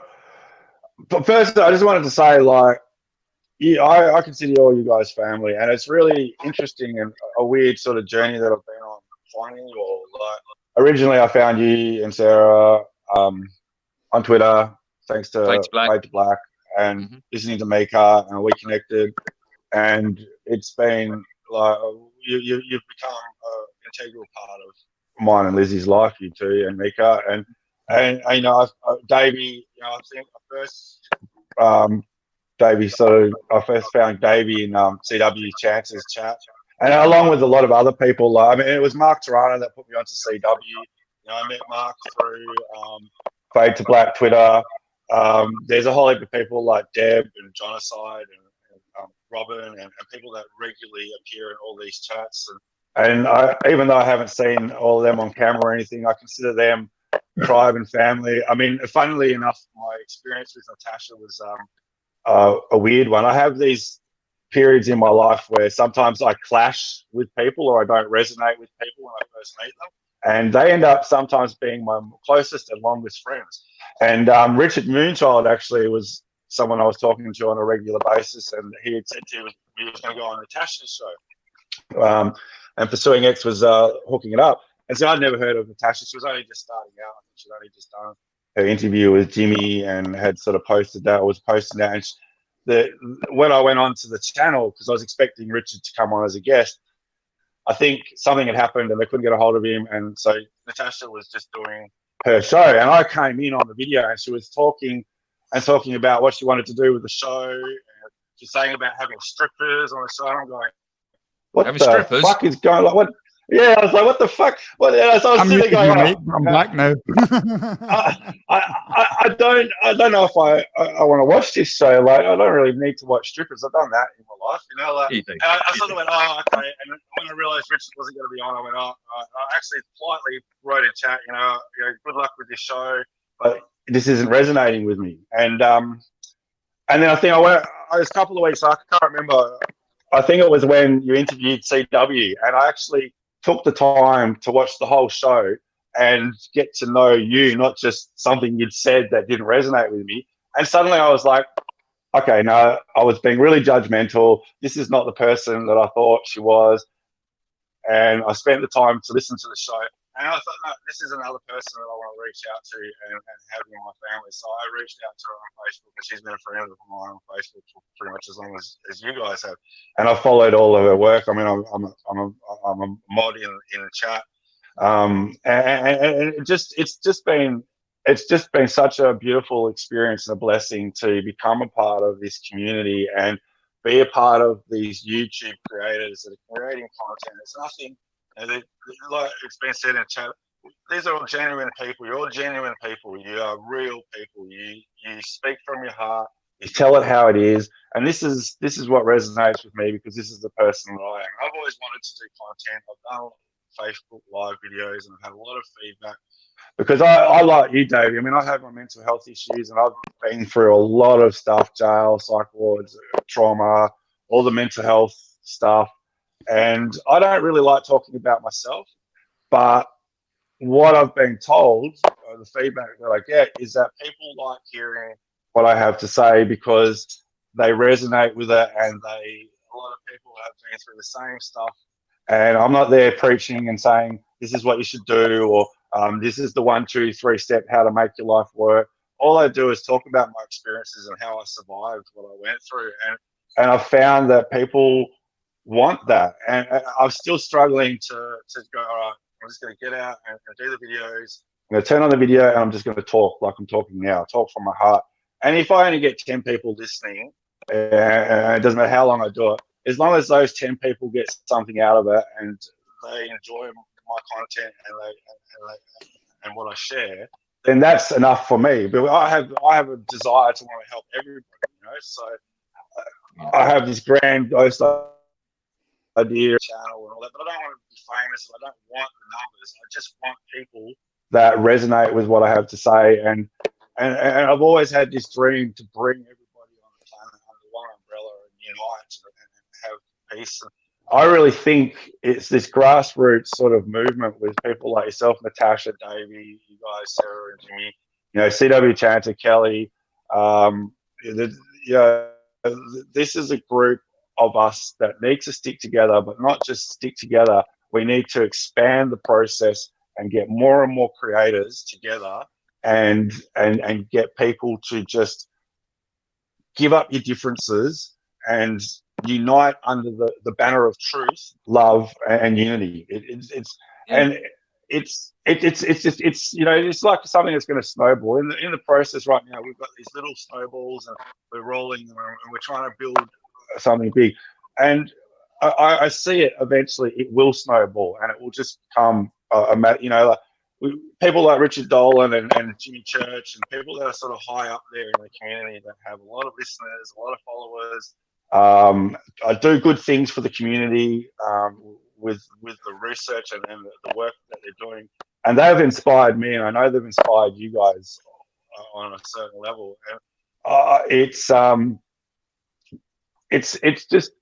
is my dream to see more and more people stepping up, speaking out, sharing their truth, because the only real truth in the world is your truth. Like I've always thought that, the universe is a ever-changing, chaotic place, and the law of entropy means nothing can ever stay the same, right? So there can't be anything true in this universe because it's not constant and consistent, right? It's always going to change at some point. The only real truth that a person can ever experience is your own inner self truth, and speak that truth. We can listen to people speak truth and lies about ufology and paranormal all day long, right? There's always going to be truth in there, and there's always going to be bullshit and delusional imagination things that people think are filling in the dots because they don't have the full truth. And I don't think any of us in our lifetime are ever going to get the full truth about who we are as people, where we've come from, what's happened, how it happened. Our kids and our grandkids are going to see that, right? But we're the ones that are going to make it happen for them. So speaking your truth is the most important thing, and that's why I resonate with you guys. I'll come on shows on this because this is the tribe that I've been looking for all my life. So no, it's it. And the thing is as well is like, content providers like Natasha, myself, and others around us, we're not into the whole sensualization of things. We're not into the drama. A lot of us couldn't care less about the drama that's going on, because that's not what we're here for. We're here to make sure that everyone has a good time doing what we do, enjoying what we do. Let the drama be the drama. It doesn't change my world, and I'm pretty sure it don't change yours. I mean, how do you feel about? Because you've just done your first year anniversary, haven't you, Natasha? And we're just coming up to our first year on YouTube. How do you see sort of like the lie of the land now within sort of like the year that you've been doing it, like to where you were? Because I think was it your first interview was Dolan, wasn't it? It was. I had gotten to know Richard a year before here at the International UFO Congress. They have a tendency to book him every other year here. Alejandro's pretty good about not having the same people on the panels or doing lectures 2 years in a row to kind of keep it fresh. And I think that's a smart idea. So Richard was here the first year and then wasn't here the next year. And I actually sat at his booth and talked to him and got to know him. And he was just so real and down to earth. I was like, just blown away. I was like, wow, this guy is the real deal. He is who he says he is. And that was the first thing to impress me about him. And so, that's how I got him as my first interview. I was like, hey, I'm thinking about having a show. And if I get it up and running, will you do my show? So, and then when I sat down with him in my hotel room, and Tracy was there, and I had all these notes, and I was really nervous, and I blew my introduction, and I was just really falling on my face and making every rookie mistake you could. But he was patient, and he was generous with his time, and he waited it out. And then I was able to go back and edit out all of my mistakes. Somewhere I've got a version of the interview with all of my mistakes. Maybe I'll release that sometime. Warts and all. Really afraid of how it'd make me look, so I sat on that version of it. But so I and then Jimmy Church came right after, and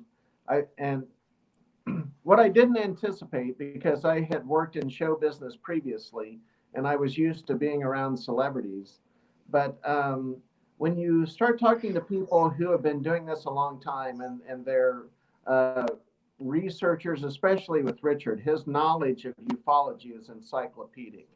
And I would say that Jimmy Church's knowledge in the role of a broadcaster is also encyclopedic, right?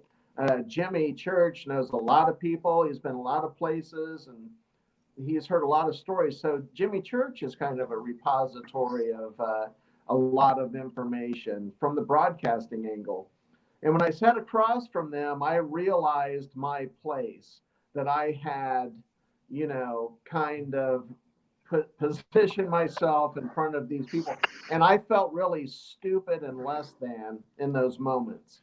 And I felt like that and on a professional level, I guess I would have to say that that's true, that I had bitten off more than I could chew in the moment, but yet I followed through with the interviews and did the best I could. But what was so critical about interviewing Richard and Jimmy was not only were they generous with me and patient, but I suddenly realized people like those guys because they like those guys. You know what I mean? And that's when it's like, I cannot pretend to be something I'm not. And I was trying with Jimmy and Richard to just put on a persona of this professional broadcaster as best I could. And then I realized how fake that was for me. Like, I didn't feel genuine doing that. I was trying to live up to an ideal. And then that's when I was like, the only way that this is going to work is if I'm myself, if I'm who I am.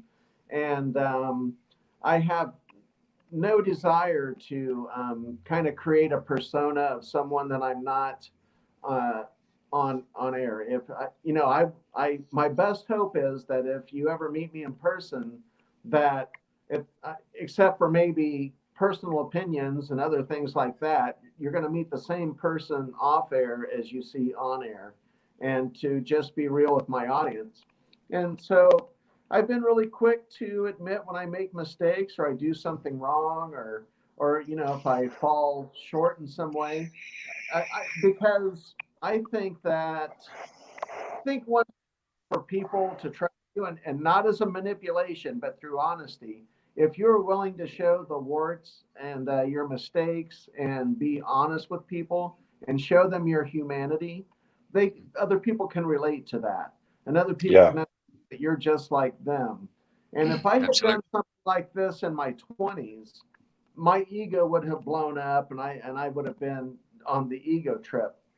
But doing this later in life was really because the only thing, what I became concerned with was not my own ego or how I'm perceived, but necessarily in doing a competent job. That's what became important.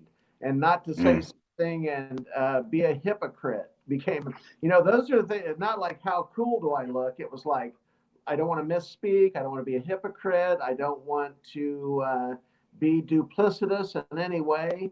And so the only way to avoid those pitfalls is to not come at this with a strategy, because if you have a strategy, that's a manipulation, and then you are playing people. So the only way for me personally was to just be myself, be genuine, and keep it honest. And you know, I have failed a few times, but I think I've succeeded more than I've failed. Yeah, but it's one of your most endearing qualities, because you don't come across anything like that. I mean, I've been watching you, nearly a year. Yeah, probably just under a year. You hadn't been going that long by the time that I discovered. I'd been watching some of your stuff, and then I finally kind of reached out to say, like, hi, loving your stuff, blah blah blah. And you know, throughout everything that's come through there, I've never seen anyone that I wouldn't say is Natasha. And obviously, because of the social interactions you and I have weekly on whatever, Facebook or through Messenger or anything like, you know, there's nothing there that, and I think, like I said to you earlier, you know, I think the most endearing point of all of us is the fact we are us, warts and all. None of us want to be famous. None of us want to be, you know, sensationalized, or we don't want to be that person with, all right, okay, fine. If you get lots and lots of subs, that's fine. But you know, we're still us. I know. Sorry, Dex. Yeah. I know that I've talked a lot, but I'd like to add something. Yeah. And this is still within the framework of keeping it positive. I had said that I would not come here and anything negative, and I'm not about to go there where you might think I would go. I'm going to say something. I'm not coming across with negativity when I say this, but this is my commitment to honesty, okay? And there is something that I'm starting to detect, and it's just my interpretation.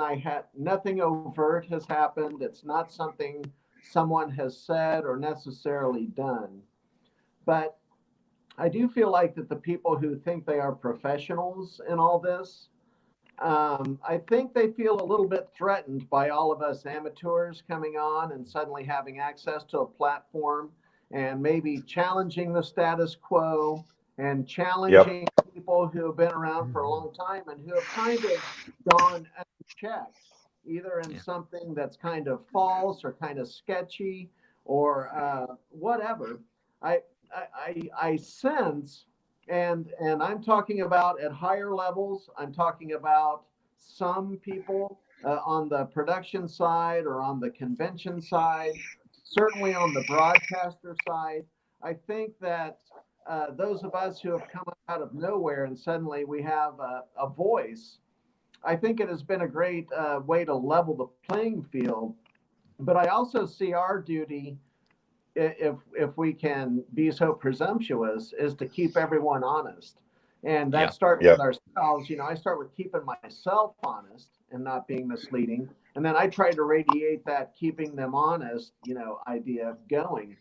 And when there's people who have a platform and they have access to people and ideas, I think that collectively, not me individually, I'm not pointing a finger at anyone else, but I think collectively, us coming together and doing this is making some of the people who are older in the game feel a little bit insecure. And I don't think they quite know how to take us. And we're I can speak for myself. I'm an iconoclast. And I'm the one who wants to show up at the fancy party where everyone's at and stick my finger in the ranch dip and kind of freak everybody out. But there's a reason for doing that. It's not just to be outrageous or draw attention. It's because I would say to all these people, metaphorically, pull the stick out of your ass and stop being so self-important and so self-righteous. And just remember the work, and remember the information, and remember what brought you into this in the first place.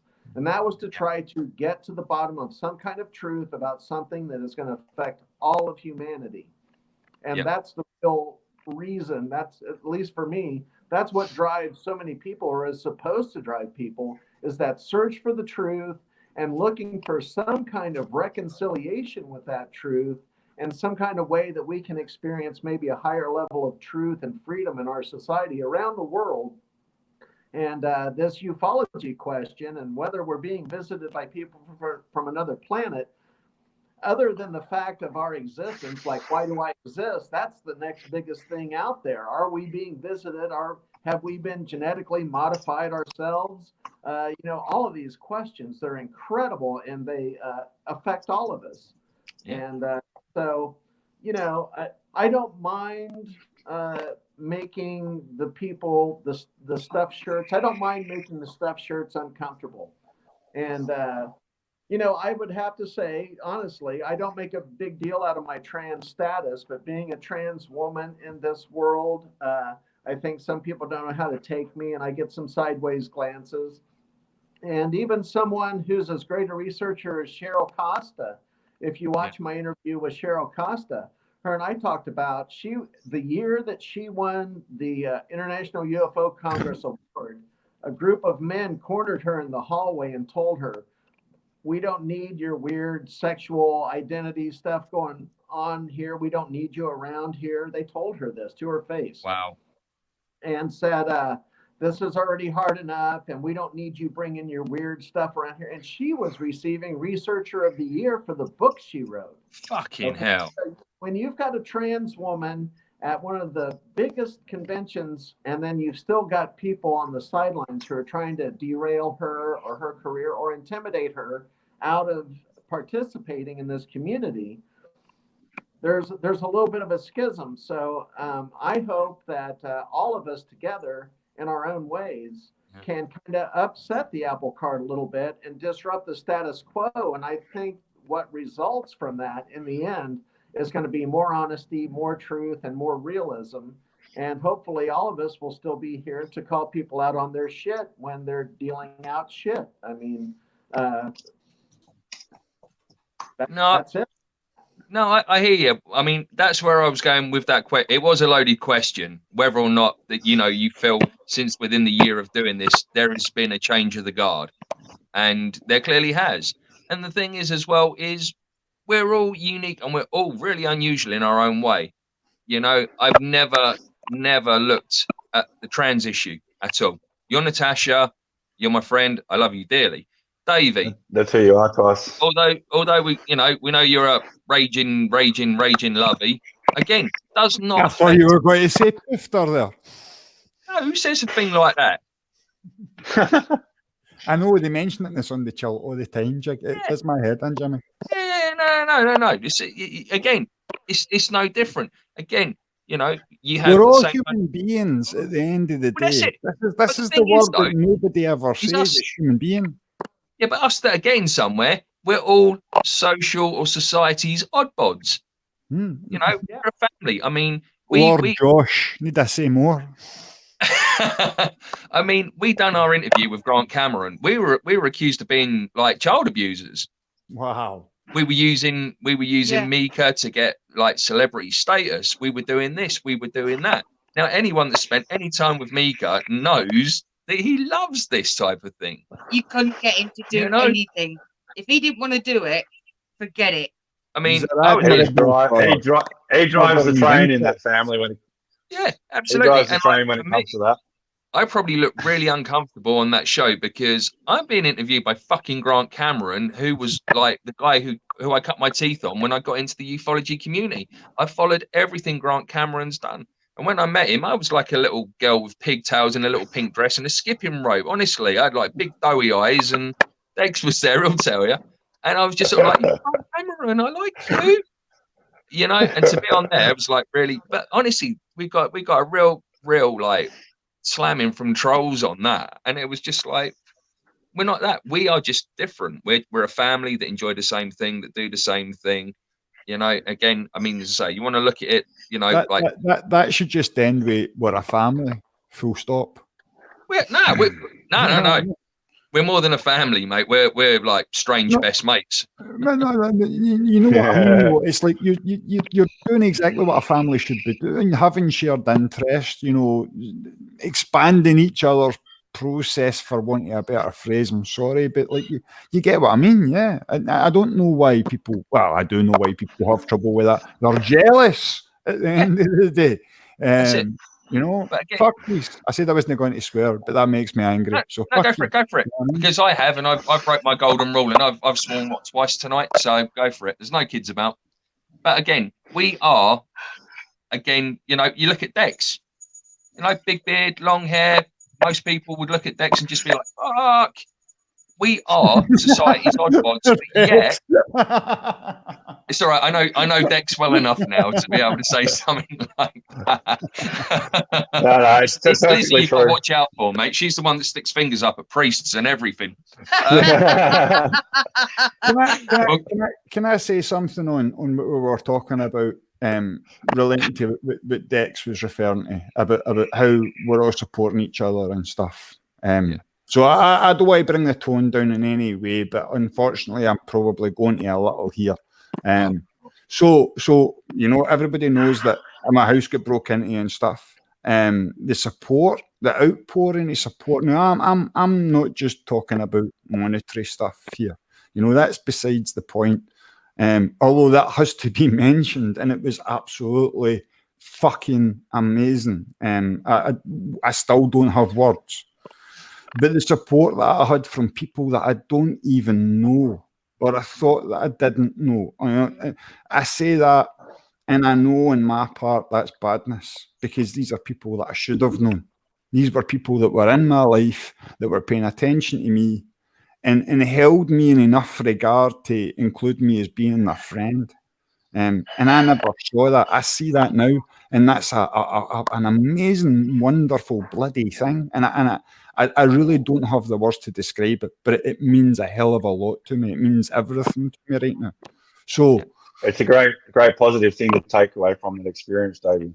Totally, man. Totally, Dex. But you can guarantee everyone would do exactly the same if it had happened to Natasha, if it happened to Dex, if it happened to anyone in our group, or even like out of, for example, Out of Mind. I mean, I don't know Out of Mind like face to face. We've never video called or anything like that. But Out of Mind is someone I hold in very, very high regard. And I do genuinely mean that most sincerely. However, if news had come through that something like that had happened to Out of Mind, we would have been there helping her as well. Jonicide, again, we're so privileged to have Jonicide on our show. He doesn't do shows, but yet he's been on ours. It's fantastic. Again, friend of the show, friend of everyone's show, moderator in, I think, everyone's chat room. But yet, again, same thing happened to him. We'd all do it because, a lot of us know what it's like to not have love, not have that support, and not have that like social background where if something goes wrong, other people will help us. Sometimes we're so used to falling on our asses ourselves and having to pick ourselves up. But yet we're in that community where we recognize that of other people. We know what it's like because we are the social oddbods. So anything goes wrong, we're always there for each other to help each other up, Davie. I'm going to build on this, Jimmy. I have been talking about this for so long, and I've not done it. So now it happens. Floor's yours, Davie. Because of what happened to me, because of because of the feelings that I have now. Yeah, I'll be totally honest with you guys. I've been on suicide watch this week. I'm getting a phone call at 8 o'clock every night to make sure that I'm still here from my local health authority. And that's a tough one to bear. I'm back on my full medication that I started again last Friday. So it's been upped again this week, and it'll be upped again next week. At some point over the next couple of weeks, I'm going to become almost zombie state, and I'm not going to be able to do videos. And I'm worried about that. We'll jump to that hurdle when we come to it. I used to do my mental health diaries. When I discovered that I thought I was bipolar and I got the borderline personality disorder diagnosis and stuff was ongoing, I decided to do my mental health diaries. And they were a weekly diary of me going to visit my psychiatrist.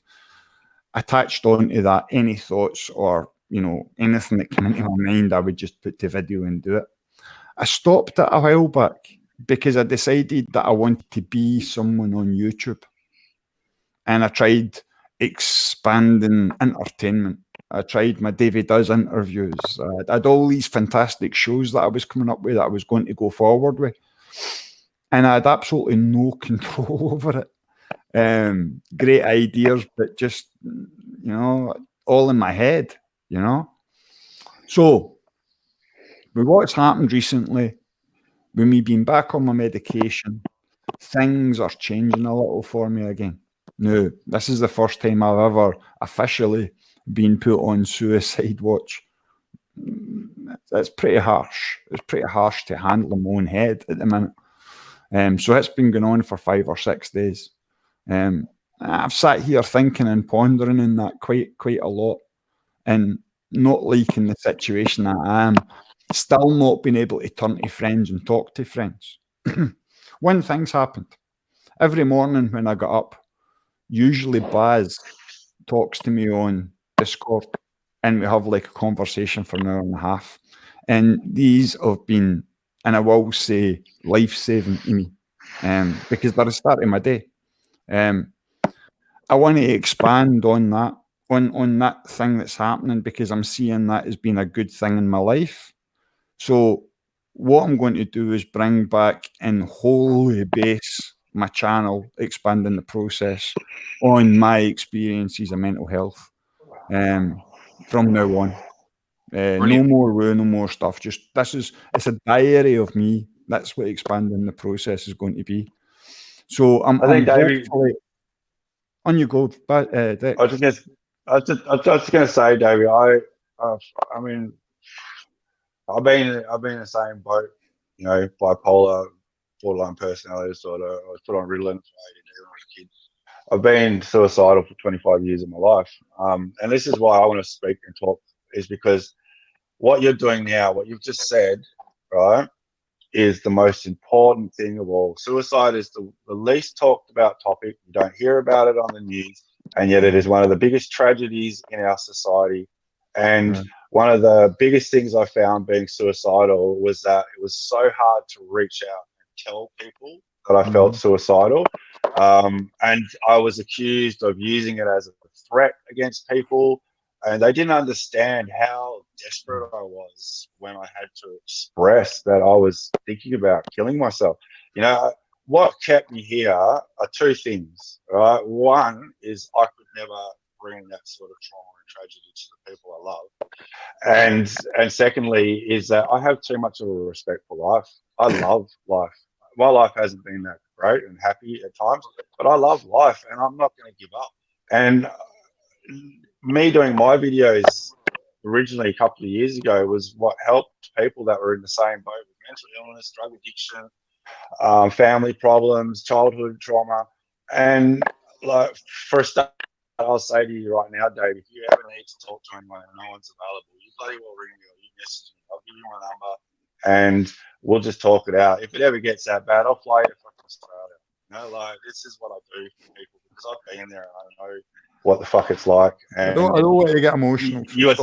No, bro, I'm just about in tears myself. But you're a brave person speaking out and doing your mental health diaries because even if it helps one person on a day where they're fucking ready to go and they're ready to end their life, right? You've saved that person by sharing with them and showing them that they're not fucking alone. And that's the key, is that we're not alone. We might be sitting here. I might be sitting in a room by myself. This is downstairs. But I'm not alone. I've got some of the most beautiful and my closest friends with you right now. I can see you. I can talk to you. Yeah. And distance doesn't matter anymore. No. Yeah. So I didn't mean to interrupt you. I totally agree, Dex. I totally agree. And me saying that, I've talked a lot about the talking bench, about my idea of the talking bench, and what I wanted that to be. My website's coming. We can add to that. That'll be good when it happens. But what I can do right here and right now, help myself more than anything else. I'm going to put myself on when I get up every morning. So Monday to Friday at least, when I get up, which is usually around about 7 o'clock, 8 o'clock in the morning, I'll make my cup of coffee and I'll go live on YouTube and we'll sit and have a chat. And I'll be doing that every morning this week, hopefully continuing it on. Because I think the most important thing is, like we've all been saying, is just having a place to talk, just having a place to chat. Yeah. I mean, you know yourself, Davie. We've offered you, if you need to get away for a while, you've always got you can always come and crash out in the Fascination Street set. You can come down south for like a few days. Come and get up in the morning, go for a walk down the beach. Dex will tell you how lovely it is down here. Yeah, man. You know, I've got beach 10 minutes away from where I live. I've got like countryside 5 minutes away from where I live, which stretches for miles. Can we just say to the American viewers, Jimmy, that when we talk about beaches, it's not really the same as their beaches? No, it's stones. Yeah, Pebbles, Pebble Beach. Sorry, I have a Pebble Beach near where I live. Wind, there's lots of wind. Yeah, the sea's really wet. Huge, great boats coming in. Yeah, but you know, trucks everywhere. But yeah, if you need that break, you've always got that respite down here that you're always more than welcome to. There's always an open front door. And again, you've got me on WhatsApp. You know, all you got to do is either drop me a message if I'm not at sea or if I'm on a break. I can pretty much make time to try and break away if I can. We can video call or something. You're not alone. And if you feel that you can't talk to friends or certain friends, then really are they the friends that you really need around you? That's just a hassle I have, Jimmy. I've been solitary most of my life, and I've always kind of lived like that, you know. I always kind of kept 2 or 3 mates and just never really spoke to anybody. But same as me, mate. I was brought up as an only child. It's just one of these things that you have to try and break. I mean, I think that's probably one of my biggest struggles, and it's something that I've done most work on, I think, over the past 6 months. This is why I've made Facebook back up. You know, although I'm saying, I'm promoting my channel, ETP Imaginarium, blah, blah. No, really. It's because I've had so many people say to me, you need to talk to us, you know. So I'm like, well, here's a daily place then where I think that, you know, I can be at least, I'm maybe no talk, but at least you can see I'm there, if you know what I mean. Yeah. Exactly. I mean, as I say, feeling alone and stuff like that. I mean, I get that. I mean, I was brought up an only child. And me and Sarah were together years before I'd even open up and talk to her. And one of the biggest hitches that we had in the early days of our relationship is the fact that I wouldn't talk to her. I wouldn't open up because I'm a man. It's not frowned upon talking to feelings and things like that, is it? You see, most of my life, all of my life has been surrounded by a lot of people. I was a party animal for like 30 years in Glasgow. You know, I danced my wee ass off every second night, pulled out my head with 100 people running about me. And I loved it. You know, I was totally centre of attention. I had big crowds of people always around me. My house was never empty. I made this choice 3 years ago because I was going into Druidic study or whatever. You know, I just made this choice that I needed to separate myself from that person that used to be Davie Alexander, and that was him back then, and I needed to either find myself or recreate something else. Now, I don't know which one I've done. It's been 3 years. There's been a lot of changes, like, you know what I mean? And a drop of a pin, I'll tell you, in a drop of a pin, I would wrap 6 jellies and go and dance my wee ass off in Glasgow, you know? 6 amateur. If I could, you know, I don't know if the body's willing anymore, but in my mind, that's still what I want to do. That's a dangerous thing for me, you know. I know you got to love this new platform, ain't you, Natasha? Everybody bring up bits and pieces. I love it. I know Robin's even trying to muscle in on our show now. She gets in everywhere, doesn't she? She used to just by a click of my finger.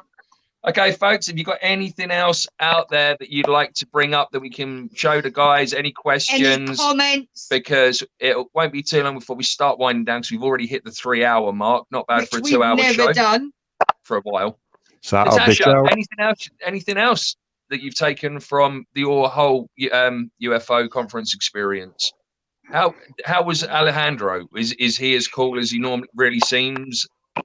Alejandro certainly is as cool as he seems, and he's a very easy person. You meet him one-on-one, and I'm not allowed to really discuss the conversation, but I wound up at the cocktail party after the last night, and I wound up talking to James Fox and Alejandro, and it was just the 3 of us staying there talking. And you know, when you see people whose work you admire or who you've heard so much, and James Fox's contribution with Out of the Blue and I Know What I Saw, those are huge, legendary. So, I felt privileged talking to those guys, but Alejandro came on and did a short interview with me, and before I left, Karen gave me a hug. And everyone was very cool. I guess the takeaway, if you want kind of a sound bite, the takeaway is that you follow his well. And I think that we are in the midst right now of seeing the next generation of researchers, lecturers, presenters, and also show hosts and shows that this change is happening. The change of guard is happening right now.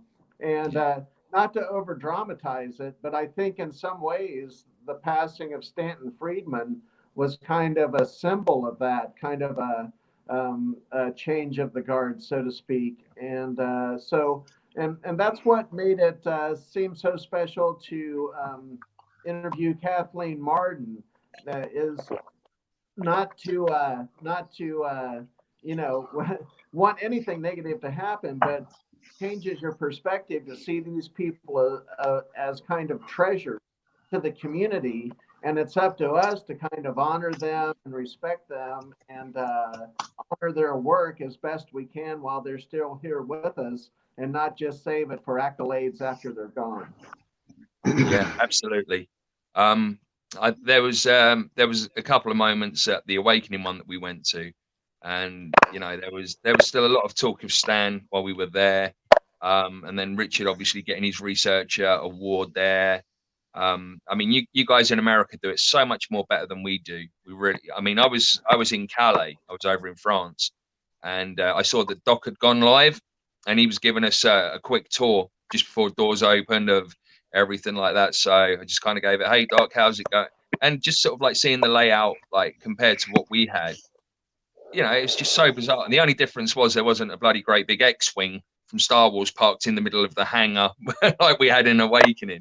I've really got to get all that video sorted out and get that up. So, but yeah, I mean, any real sort of like standout moments, any sort of like real awesome, like, wow, wasn't expecting that. Not obviously, don't go into detail if you can't, but anyone turn up? Because I mean, Grant Cameron actually turned up at Awakening as a paying guest. He didn't turn up as a speaker or anything like that.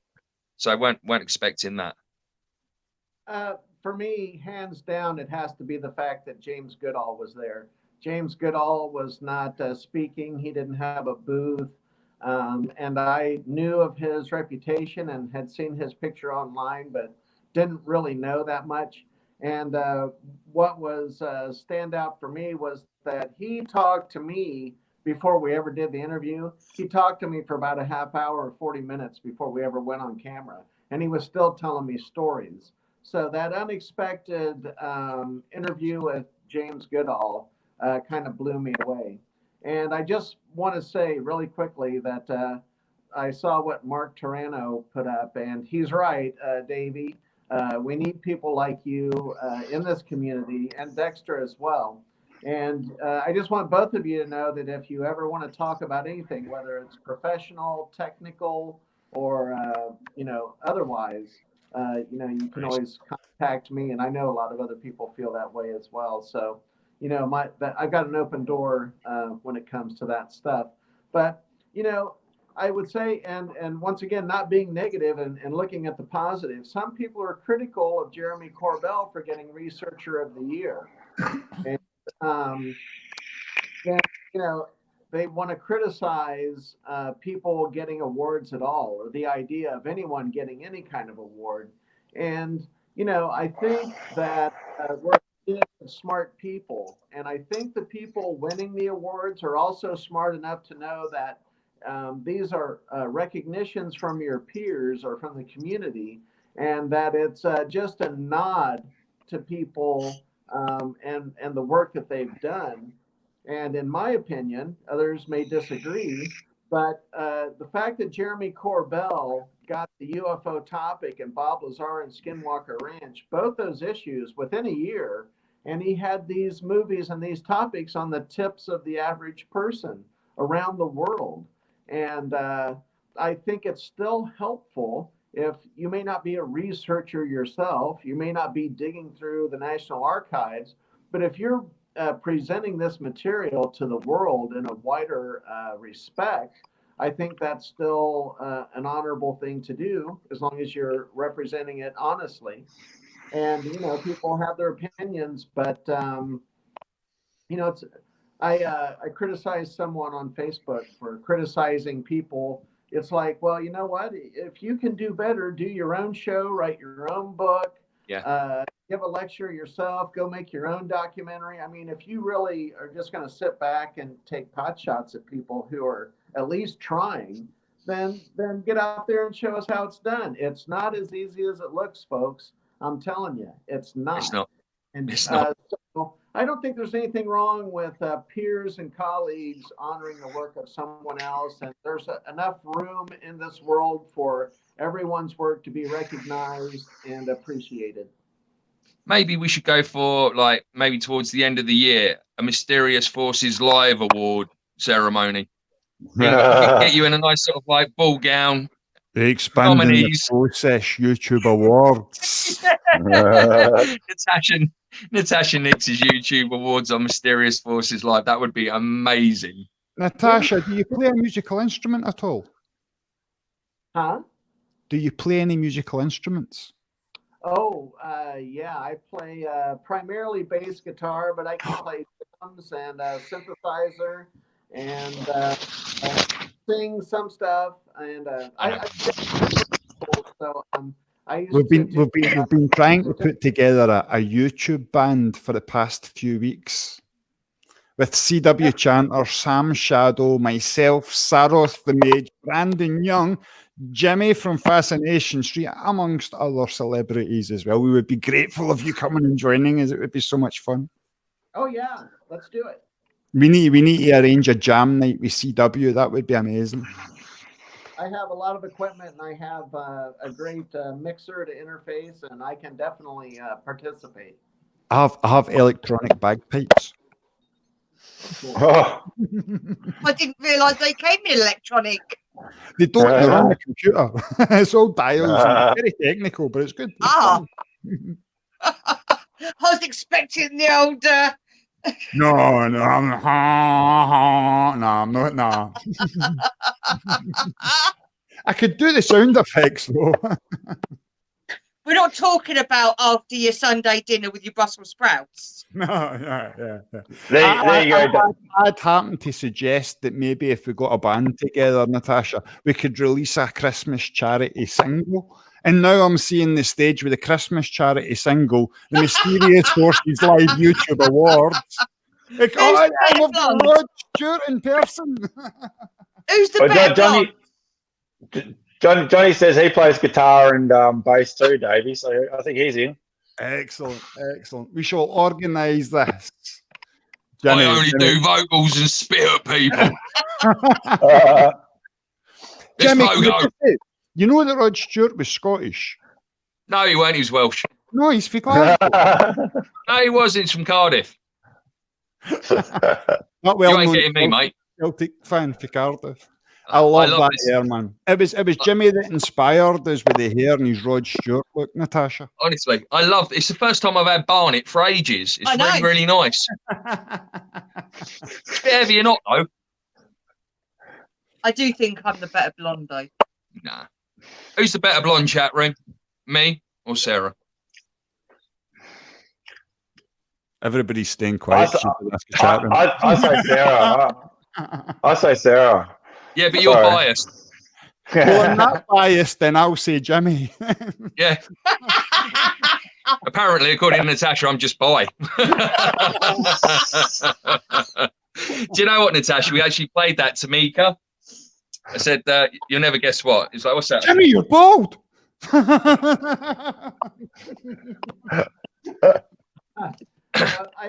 All over. Don't start. I'm muting my mate. Except for the bum fluff underneath. I like to call that a thigh tickler. No, that's a thigh tickler, mate. That's a whole leg tickler. Right, so should we wrap it up then, folks? We've been going 3 hours 20 now. 3 hours 20. Right. We're going to get striked from YouTube. Davie, you were our first guest out of the other 3 remaining left. Any last words, any last thoughts that you'd like to share with everyone on the mighty tube of you? Oh, you're stealing my catchphrases again. Or would you maybe like to no, because I was doing it in reflection of you. Would you maybe like to plug a certain show that may be occurring on a Sunday? Oh, well, of course. First off, could I say it's been an absolute pleasure to be on the show once again. Rather surprisingly tonight, but yeah, absolute pleasure. Only because I didn't read my emails. Okay, I understand that. Or WhatsApp. It's surprising to me. I love Natasha's lamp thing. That's amazing. But I'm on final words really quick. So thank you for letting me on. Thank you for inviting me on. It's been absolutely brilliant. Love being on with Jonicide and love hearing for Chuck at the start as well. Look forward to working with Jonicide and wrestling projects. Dex, Natasha, love the both of these, absolutely brilliant. And yeah, there's a wee show tomorrow night. If you don't know where it is, it's on a wee channel called Expanding the Process, right here on the grand and the glorious tube of you. and it's called The Sunday Chill. Nice to see you all there. Has it now changed times? Is it now going to be 9:30 permanently? 9:30 permanently Davie time. That's the same as GMT, I'm told. Yeah, not MGT. Sarah didn't get that, Natasha. I did. I'm trying to keep the show to a 3-hour show. So the official Sunday Chill is 9:30 to 12:30 Davie time. But it generally goes a little bit longer. Like 5 a.m. Usually. That last one I was on, that was a monster. See, because I'm using Zoom, you can actually have a 24-hour show with Zoom, and I'm very, very tempted to try it. But oh, that'd be have good. 30 or 40 guests. It would really CW channel. We would certainly. I'm sure all of us would be up for being part of that. Yeah. I thought about it at one point, I thought about doing some sort of, I'm going to name this a YouTube-a-thon, like a telethon, but like a YouTube-a-thon, and do it like cross channels. In my previous YouTube adventures, some of the stuff I deleted in the past, I used to do cross channel shows with like Niz Skywalker, DJ Ransom Casanova, amongst other people. And yeah, it was quite fun, appearing on like 3 channels all at the one time to do cross promotions and stuff like that. That'd be brilliant. Takes a bit of working out, but it's an interesting concept. And maybe if there was a reason for doing a YouTube-a-thon, then yeah, maybe something somebody can think about. Just for the hell of it. Yeah. Or just for the hell of it. Aye, good idea. We could do it as a build up to Natasha's YouTube awards towards Christmas time. Wow, when we release the Christmas single. Right, you two have totally taken over the show and talking far too much, so I'll sit back and let everybody else get a wee chance to talk. Love you, Davie. Love you. Dexter, and Lizzie. Hey, Lizzie. Oh, eardrum. I'm on. Yeah. I thought I'd drag her in just before I say goodbye. Oh, I can hear again. How you doing, sweetheart? You you can't hear. Hang on. I can't hear. Hang on. Got it in? Yep. I think. No, I can't hear anything. Hang on, 2 secs. Hey!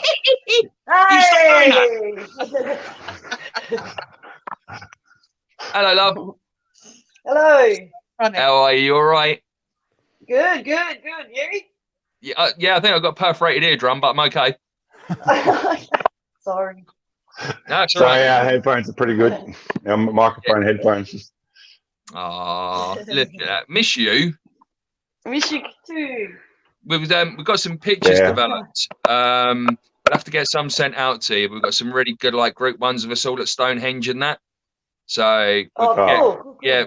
I don't know whether or not you want us to get a frame and put it in, or just send it over and you'll get a frame or whatever. It'd probably be safer doing it that way, sending the pictures. But I have a plan. Okay. Yeah, just send them in some cardboard or something. Coming your way too, actually. I'm sending up to I'm not saying anything more anyway. So when you move over to England, we'll start looking for a house over here for you. All right. Okay. Awesome. I was just going to move into Mum's, so. Good luck with that, because he can't even move back. Hey, tent in your backyard will do. Yeah, it's big enough. Yeah. No. Do you know have some sort of claim to a castle in Dumbarton or something like that? Davie, you're finished. Dex has some sort of claim to a castle in Dumbarton or something, no? No, I don't know about that. I've got an ancestry claim on this whole planet, right? So, as we all do. No, I just want to say, I love coming on with you guys. I think if I count it right, this is the 7th time I've come on your show. I've been on Davie's. Yeah, I've been on Davie's a couple of times now, and I'll jump on the chill tomorrow morning if I get up early enough. We're going to be out. We're going to go camping today, so we're going to take the bus for a trip. But I'll have the computer and I'll have power, so I'll jump on for a couple of hours and do the morning Sunday chill, even though it's Monday for us. But I just got to say I've got so much love for all you guys, Natasha, Davie, It's just been a pleasure watching your process and getting to know you guys and connecting Facebook and stuff like that. And you too, Jimmy and Sarah, you know how we feel about you. We flew all the way across the world to come and meet you, and we'll do it again. If not, get you over here. And like for me, the next few weeks, or for us for the next few weeks, I'm off Facebook, on my phone, Twitter, Discord, because I just needed that break. But I will be back doing shows, and I will always be a part of your shows. And I just want to say how blessed I think we all are to have this opportunity to connect, to create, and just spread the love and honest truth. So I really appreciate you guys letting us do this. So thanks.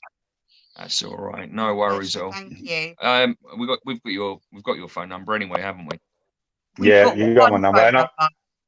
I'll actually contact you all on Twitter and Facebook. But I'll give you my number so you can contact me on WhatsApp, or you can call me anytime. Yeah, WhatsApp would be awesome because we can give the number to Mika as well, because he'd love to stay in contact with you guys as well. Because he's got WhatsApp. Yeah. I mean, I always respond to text messages. Like, I've got my phone on silent, but I look at my phone regularly. And if someone texts me or rings me, I'll just ring you back or I'll text you back. And I make myself available to the people that I love and care about on a 24/7 basis. And that's just the way I've always been. So I'm always here. Awesome. Oh, sorry. Benny needs some attention right now. Benny! Poochie. Natasha, any last words of wisdom, anything you'd care to promote or talk about? I think that maybe once a month we should attempt to do this, like have a broadcasters roundtable, and maybe we can rotate shows month to month. Oh, that would be awesome. Well, I'll just jump in. I'll just jump in there because Richard and I actually have a plan in process. It was going to start in the next week, but we're going to just push it back for a couple of weeks. But we're going to start a channel called The Infinite Table. So instead of having a round table, we're going to have an infinite table where everyone's equal. And basically the idea is to get all YouTube creators and individuals to come on, have a debate, have a talk, have it structured, and have purpose behind the actual what we do, but definitely expand the process like what Davie's done and what we're doing here, and just get more and more people involved. And that actual channel is going to be separate to what I'm doing for myself, and that will be everybody's channel. That's a place where we can all come and everyone has a voice. Awesome. And as much as it's a fantastic idea, Natasha, it truly is, and what you and Richard are doing is brilliant. It's also really important to have a place that's unstructured, where everybody, I'm sorry for pardoning the pun, but where everybody can chill, and just hang out and be mates and talk bullshit if that's what we want to do, Just shoot the breeze. So, Natasha, you have the floor now. No, I agree with what everyone's saying. No, I'll keep it short and simple. It's at My Forces Live on Twitter, and there are some advertisements on there. Also me, it's not a robot. And find my channel on YouTube, Mysterious Forces Live, and Natasha Nix on Facebook. That's really me. That's not a company thing. The Mysterious Forces Live page on Facebook, it's a little more on the marketing side, but people know how to find me. And I'm going to be at Disclosure Con October 5th and 6th in Pine Top, Arizona. And there's going to be a lot of people there, and Jiggy's going to be there. So I look forward to hanging out with Jiggy. And hopefully we can just have a good time up at Disclosure Con without any drama. And I just thank Doc Skinner again for the opportunity to be at Disclosure Con. And, what date's that one, Natasha? Huh? What date's Disclosure Con? October 5th and 6th. That's a Saturday and Sunday. And people can get tickets at disclosurecon.com. And I just want to say that my bucket list, one of my bucket list goals now is to come over to England. I want to meet you guys in person. I want to come over there and do some episodes and go to some locations. So I'm definitely hoping to make it over to Europe and hopefully have that experience. Maybe Wales is quite nice as well, Natasha. Yeah, Wales is lovely. Don't go to Scotland. I thought Scotland was Wales. Isn't he? It is. Yeah. Right, yeah, that's what I mean. Don't go looking for Scotland because it's in Wales. Don't let him fool you. Jiggy is Welsh. Don't let him lie. Yeah. Jiggy is Welsh. We had me and Davie had the same conversation last Saturday when he was on our show, and we was just sort of like, we need to get Jiggy a Wales flag to put up in the garden and knowledge. This is now like the 7th week of this conversation. Can we just stop it, please? I've got a funny feeling it's not stopping, Davie. That's worse than Brandon Young falling asleep in the Sunday chill. And so there I thought we went to Scotland, and we must have been in Wales. Yeah, that was it. That's why we never hooked up, man. So if you get over here, Natasha, I'm sure Dex has got a line on a great Airbnb in our hometown that he stayed at. He'll be able to tap. Yep. But yeah, no, let us know if you are coming over, and I can try and get some time off work so we can spend some time together. You can get to hang with the fam, and we can do like the castle and a few other bits and pieces around here because I know you'll love it. Yep, well, we'll plan it and coordinate. Yep, no worries. Remember, we love you. We love you. And we love you. Thank you so much for being part of Fascination Street tonight and the Jumbo episode. And honestly, Davie, tomorrow night, expanding the process. We'll put the links in the description. Dexter Dave, Uncle Dexter, if you want to call him that. UFO Gandalf, lovely, lovely, lovely, lovely. You've got no links, so we won't put those in. Natasha, we'll put your links in the description soon. All right, sweetheart. Again, everyone, thank you so much for giving us your time. It means loads to us. It really does. And we love you all very, very much. Thank you for coming on. Much love to you all from me and Lizzie. Wow, you have all been absolutely amazing. We cannot thank you enough for making this episode such a special one with fun, tears, laughter. Yep. It's been amazing. So that is one thing left to do, and that's our weekly shout out. So first of all, we'd like to say a big, big, big love to Natasha Nix from Mysterious Forces Live, Eric Stitt at Eric Stitt Art, Dave Partridge, Shadows of Your Mind magazine, Jiggy and Smoke over at Paranormal Hood, Ray and Dennis, Sixth Sense Media. We'd like to say hi to C-Dubs and Kelly.